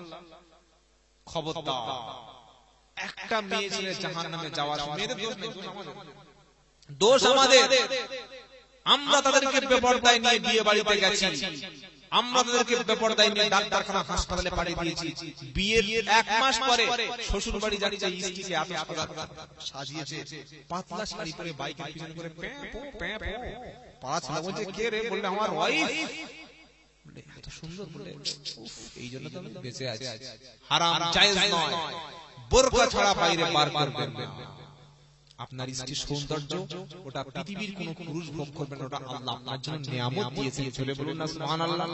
আর যদি আপনার কন্যার, আপনার যুবতী মেয়ে আপনার মনের বেপরদার সঙ্গে চলাফেরা করে, খবরদার এমন একটা টিউশনই আপনার মেয়েকে পাঠাবেন না যে টিউশন মাস্টার চরিত্রহীন লম্পট। বুঝতে পারছেন না? আর্টসে পড়ে, সায়েন্সে পড়ে, সপ্তাহে 2 দিন করে ক্লাস করবে, গৃহ শিক্ষক রেখেছেন, আপনার বিশাল বিল্ডিং, উপরে 2 তলার উপরে এসি ছেড়ে দিয়ে আপনার মেয়েকে বলছেন যাও মা, তোমার ওই ফিজিক্সের স্যারের সাথে 2 ঘন্টা পড়াবে, যাও। একাকী রুমে ইসলাম বলছে ওই শিক্ষককে দিয়ে পড়ানো হারাম। হয় মাকে বসিয়ে দিন আপনার স্ত্রীকে, না হলে একটা ভাইকে বসিয়ে দিন, একাকী ছেড়ে দেবেন না, এর নাম হচ্ছে ইসলাম। ডাক্তারখানায় যাবেন, স্ত্রীকে একা ছাড়বেন না, আপনি সাথে যান, খরচ হয়। বাপের বাড়িতে একা জীবনে পাঠাবেন না, এর নাম হচ্ছে ইসলাম। বলুন সুবহানাল্লাহ। যদি ছেড়ে দিন, যদি বেপরদা সন্তান আগে কি হবে? কোরআনের শেষ আয়াত শুনে ওয়াকালাল্লাযীনা কাফারু রাব্বানা আরিনাল লাযাইনি আদাল্লানা মিনাল জিন্নি ওয়াল ইনস নাজআলহুমা তাহতা আকদামিনা লিয়াকুনা মিনাল আসফালিন। কি কঠিন আয়াত, আল্লাহু আকবার। কোরআনের অনুবাদ পড়ি না, পড়লে চোখ খুলে যেত। 24 নম্বর পারা 1 নম্বর লাইন 29 নম্বর আয়াত, বাম দিকের পৃষ্ঠা, সূরার নাম সূরা হামিম। সিজদা ও সন্তান বন্ধুরা, জলসা শুনেছেন, নামাজ পড়েন, হজ যাকাত কালেমা তাসবিহ তাহলিল সব কিছু করেন, পীর মুরিদি করেন, তাবলীগ করেন, জিকির করেন, তাহাজ্জুদ পড়েন, একটাও কাজে লাগবে না। একটা মেয়ে ছেলে জাহান্নামে যখন যাবে, একটা বেপরদা মহিলা যখন জাহান্নামে যাবে, সর্বপ্রথম তার বাপকে জাহান্নামে নিয়ে যাবে, বলবে আল্লাহ আমি 18 বছর বয়স পর্যন্ত কলেজ ইউনিভার্সিটিতে পড়েছি, বাড়িতে আসার পরে আমার আব্বা কোনদিন শালীনতা ভদ্রতা পোশাক কিনে দেয় নাই, রব্বানা বাপকে ছেড়ে দেব না। স্ত্রী কমপ্লেইন করবে দ্বিতীয় স্বামীর নামে, বলবে রব্বানা স্বামীর বাড়ি যখন ছিলাম বেপরদার সঙ্গে টাইট ফিট পোশাক পরে বাইরে ঘোরাঘুরি করেছি, পরপুরুষের এনজয় করেছি, মন জয় করেছি, আমার স্বামী তার সঙ্গে কথা বলাতে ছেড়ে দিত, দোকান করে আমাকে বসিয়ে দিয়েছে, রব্বানা স্বামী বেপরদার সঙ্গে ছাড়তো, বন্ধু বান্ধবের ডাইরেক্ট বেডরুমে ঢুকিয়ে দেয়, আমার কাপুরুষ আছে না নাই? খারাপ লাগছে আমাদের নাকি? বন্ধু বান্ধব ইনভাইট করে বাড়িতে বেডরুমে ঢুকিয়ে দিয়েছেন, দিদিকে বলছেন চা কর, আমি বাজার করে আসছি, তোমার ভাবির সাথে গল্প করব। গল্প করতে আমার অনেকদিন ছোটবেলার ক্লাস, 12টা বাজিয়েছে, আপনি জানেন না? নাম্বার চাইবে, হোয়াটসঅ্যাপ নাম্বার। ভাবি বললে কি, বলে হোয়াটসঅ্যাপ নাম্বার দাও। তারপরে দিন রাত্রেবেলা হঠাৎ করে কি হলো, বলে ভিডিও কলিং, বলছে হাই লাভলি, শুরু হয়ে গেল। নাজায়েজ, হারাম। ইসলাম বলছে বাড়ির বন্ধু বান্ধব দেও, যে আসে অপরিচিত পুরুষ ডাইরেক্ট ঘরে ঢোকাবেন না, পার্সোনাল রুমে বসান, কথাবার্তা হয়ে গেলে সে চলে যাবে। চা করে স্ত্রীকে বলবেন না বন্ধুকে চা দিয়ে, মনে থাকবে ইনশাআল্লাহ। এগুলো সমাজের অবক্ষয়। অপরিচিত বন্ধু আসলে বাড়িতে ঢুকে দিয়ে বলছেন নাস্তা দাও, হারাম, জায়েজ নাই। স্বামীর বিরুদ্ধে কমপ্লেইন করবে, কি বলবে? অকালাল্লাযীনা কাফারু রব্বানা আরিনাল লাযাইনি আদাল্লানা মিনাল জিন্নি ওয়াল ইনস। মহিলা বলবে রব্বানা, পুরুষ এবং মহিলা ভিতর থেকে, জিন এবং ইনসানের ভিতর থেকে আমি জাহান্নামে এসেছি গোমরা হয়ে, কে আমাকে জাহান্নামী বানিয়ালো দেখিয়ে দাও। আল্লাহ তাআলা বলবেন সর্বপ্রথম তোমার বাপ, সে তোমাকে পর্দার কথা বললো না, শিক্ষিত করলো না, ভদ্রতা শেখালো না, নম্রতা শিক্ষা দিল না, তোমার বাপকে ডেকে নাও।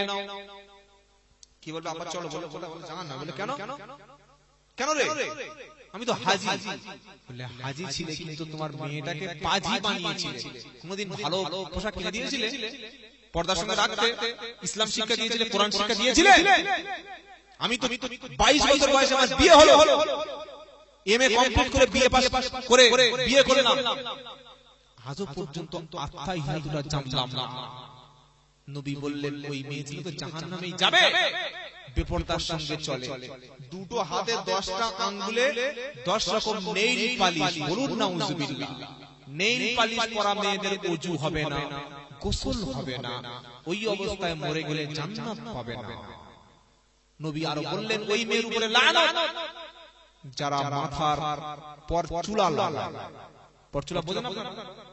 চুল আছে, চুলের সঙ্গে কালো কালো সব চুল পাওয়া যায় না, ওদের উপরে লানত আল্লাহ নবী নিষেধ করেছেন। আর বেটা ছেলেদের নিষেধ করেছেন, বেটা ছেলেরা চুল দাড়ি পেকে গেলে কালো কলম করো না, সুপার ফ্যাশন লাগাইও না, কলম করো না। অনেক লোক আছে বুঝলেন, সাদা দাড়ি মানুষকে ধোঁকা দেওয়ার জন্য একবার কুচকুচ কুচকুচ কুচকুচ করছে, পরে দেখা গেল গোড়া থেকে সাদা সাদা মাল বার হচ্ছে। কি বুঝলেন? এটা হারাম। নবী বললেন জান্নাতের খুশবু পাবেন। কি করতে হবে? লাল মেহেন্দি লাগাবেন, এটা সুন্নাত, সওয়াব হবে, সুন্নাত আদায় হবে। বলুন সুবহানাল্লাহ। আল্লাহ নবী সাল্লাল্লাহু আলাইহি সাল্লাম তাই বললেন, কিয়ামতের দিন স্ত্রী কমপ্লেইন করে বলবে আল্লাহ এই আমার স্বামী যে জীবনে ফরজ গোসল করাতো না, আল্লাহ তাআলা আমার স্বামী জীবনে নামাজের জন্য কখনো আহ্বান করতো না। অনেক মেয়ে ছেলে কাঁদে আর দোয়া চায়, হুজুর দোয়া করলে কি? বললে আমরা তাহাজ্জুদ পড়ি, স্বামী মারধর করে, রমজান মাসে রোজা করতে দেয় না, নফল নামাজ পড়তে দেয় না, দান সদকা করতে দেয় না, আমি নামাজ পড়ি স্বামী আমার প্রতি অসন্তুষ্ট, আমি ফরজ গোসল করি স্বামী আমার প্রতি অসন্তুষ্ট। না না না, স্বামী যদি আপনার খারাপ হয়, বদদিন বদচরিত্র, বেনামাজি বেঈমান মুশরিক হয়, আপনি আল্লাহর কাছে দোয়া করুন, রব্বানা আমার স্বামীকে তুমি হেদায়েত নসিব করে দাও, আমার স্বামীকে তুমি পথ বিভ্রান্ত করে দিও না। ফিরাউনের স্ত্রীর নাম কি বলুন? চেনেন না? পৃথিবীর নিকৃষ্ট বেঈমান, পৃথিবীর নিকৃষ্ট খোদাদ্রোহী, তার নাম হলো ফিরাউন। তার স্ত্রী আসিয়াকে আল্লাহ তাআলা জান্নাতের 4 জন শ্রেষ্ঠ রমণীর মধ্যে একজনের নাম হলো আসিয়া। সুবহানাল্লাহ। ফিরাউন বলছে শোনো, আমি খোদা, আনা রাব্বুল আলা, আমাকে খোদা বলে বলে। কে তুমি? তুমি আমার স্বামী, তোমাকে রব বলে মানতে পারবা না, প্রতিপালক বলে মানতে পারবা না। না না। ফিরাউন তার সেনাবাহিনীর লোক দিয়ে বলল একটা তক্তা নাও, তক্তার উপরে বড় বড় পিরামিডগুলো মারো, পিরামিডের উপরের দিকে মুখ করে দাও, ওকে আসিয়াকে একেবারে হালকা পাতলা পোশাক দিয়ে ঢেকে তার উপরে শুইয়ে দাও, পিটতে থাকো পিটতে থাকো, যতক্ষণ পর্যন্ত আমাকে না রব বলে মেনে নেবে, দুনিয়ার খোদা বলে মানবে, ততক্ষণ পর্যন্ত শাস্তি বন্ধ করো না। আসিয়া এক আল্লাহর কাছে সাহায্য চাই, আমরা সাহায্য চাইবো কার কাছে? জোরে বলুন। তবু স্বামীকে আল্লাহ বলে মানলো না। শেষবারে ফিরাউন যখন দেখলো স্ত্রী তার উপরে যখন ঈমান আনলো না, স্ত্রী যখন তার উপরে বিশ্বাস করলো না, তাকে খোদা বলে মানলো না, তাকে রব বলে মানলো না, গরম একটা কড়া উনুন জ্বলিয়ে দিল, দাউ দাউ করছে আগুন, তেল ফোটাতে লাগলো, ওই তেলের ভিতরে ফেলতে যখন যাবে, আসিয়া বলল রব্বানা তোমার কাছে আমার জন্য জান্নাতে তোমার পাশে ছোট্ট একটি ঘর নির্মাণ করে দাও। জোরে বলুন না সুবহানাল্লাহ। অনেক জালিম স্বামী আছে, মদ খেয়ে স্ত্রীর উপরে অত্যাচার করে, আছে না নাই ভাই? খবরদার, মসজিদের কোন সদস্য, সেক্রেটারি, সভাপতি যদি থাকেন, ক্লাব মেম্বার যদি কোনো থাকেন, পঞ্চায়েত সদস্য যদি এখানে থাকেন, ক্ষমতা যাদের রয়েছে, অত্যাচারী স্বামীর বিচার হবে ক্লাবে, বিচার হবে মসজিদে। কোন স্বামী যদি তার স্ত্রীর উপরে পথখেসে অত্যাচার করে, টেনে নিয়ে খুলনায় বেঁধে রাখবেন 24 ঘন্টা, লাইট পোস্টের গায়ে গণধোলাই দিয়ে ছেড়ে দেবেন। স্ত্রী অত্যাচার করার জিনিস নয়, সে দাসী নয়, চাকরিনী নয়, সে আপনার কথা শুনবে তা বলে কিন্তু কৃত দাস নয়, পাবলিক সার্ভেন্ট নয়। খবরদার। অনেক বাড়ির মেয়েরা বলে কি জানেন, শাশুড়িটা বললে বাবা তো অনেক বয়স হয়ে গেছে, বিয়ে কর, সংসারে কাজের অভাব। এটা বলা যাবে না, কাজের জন্য আসে নাই, সে যেটা করছে সেটা করুণা, সেটা দয়া, দাক্ষিণ্য, অনুগ্রহ, সেটা ডিউটি নয়, সেটা অনুগ্রহ। কথা মনে থাকবে ইনশাআল্লাহ। অনেক কথা বলে ফেললাম, ছোটখাটো কথা বলতে বলতে অনেক দূর চলে আসলো আমার সমাজচাঁদ বন্ধুরা। জ্ঞানী জেলা শুধু মানুষ, আপনাদের অনেক কষ্ট হচ্ছে, সারাদিন পরিশ্রম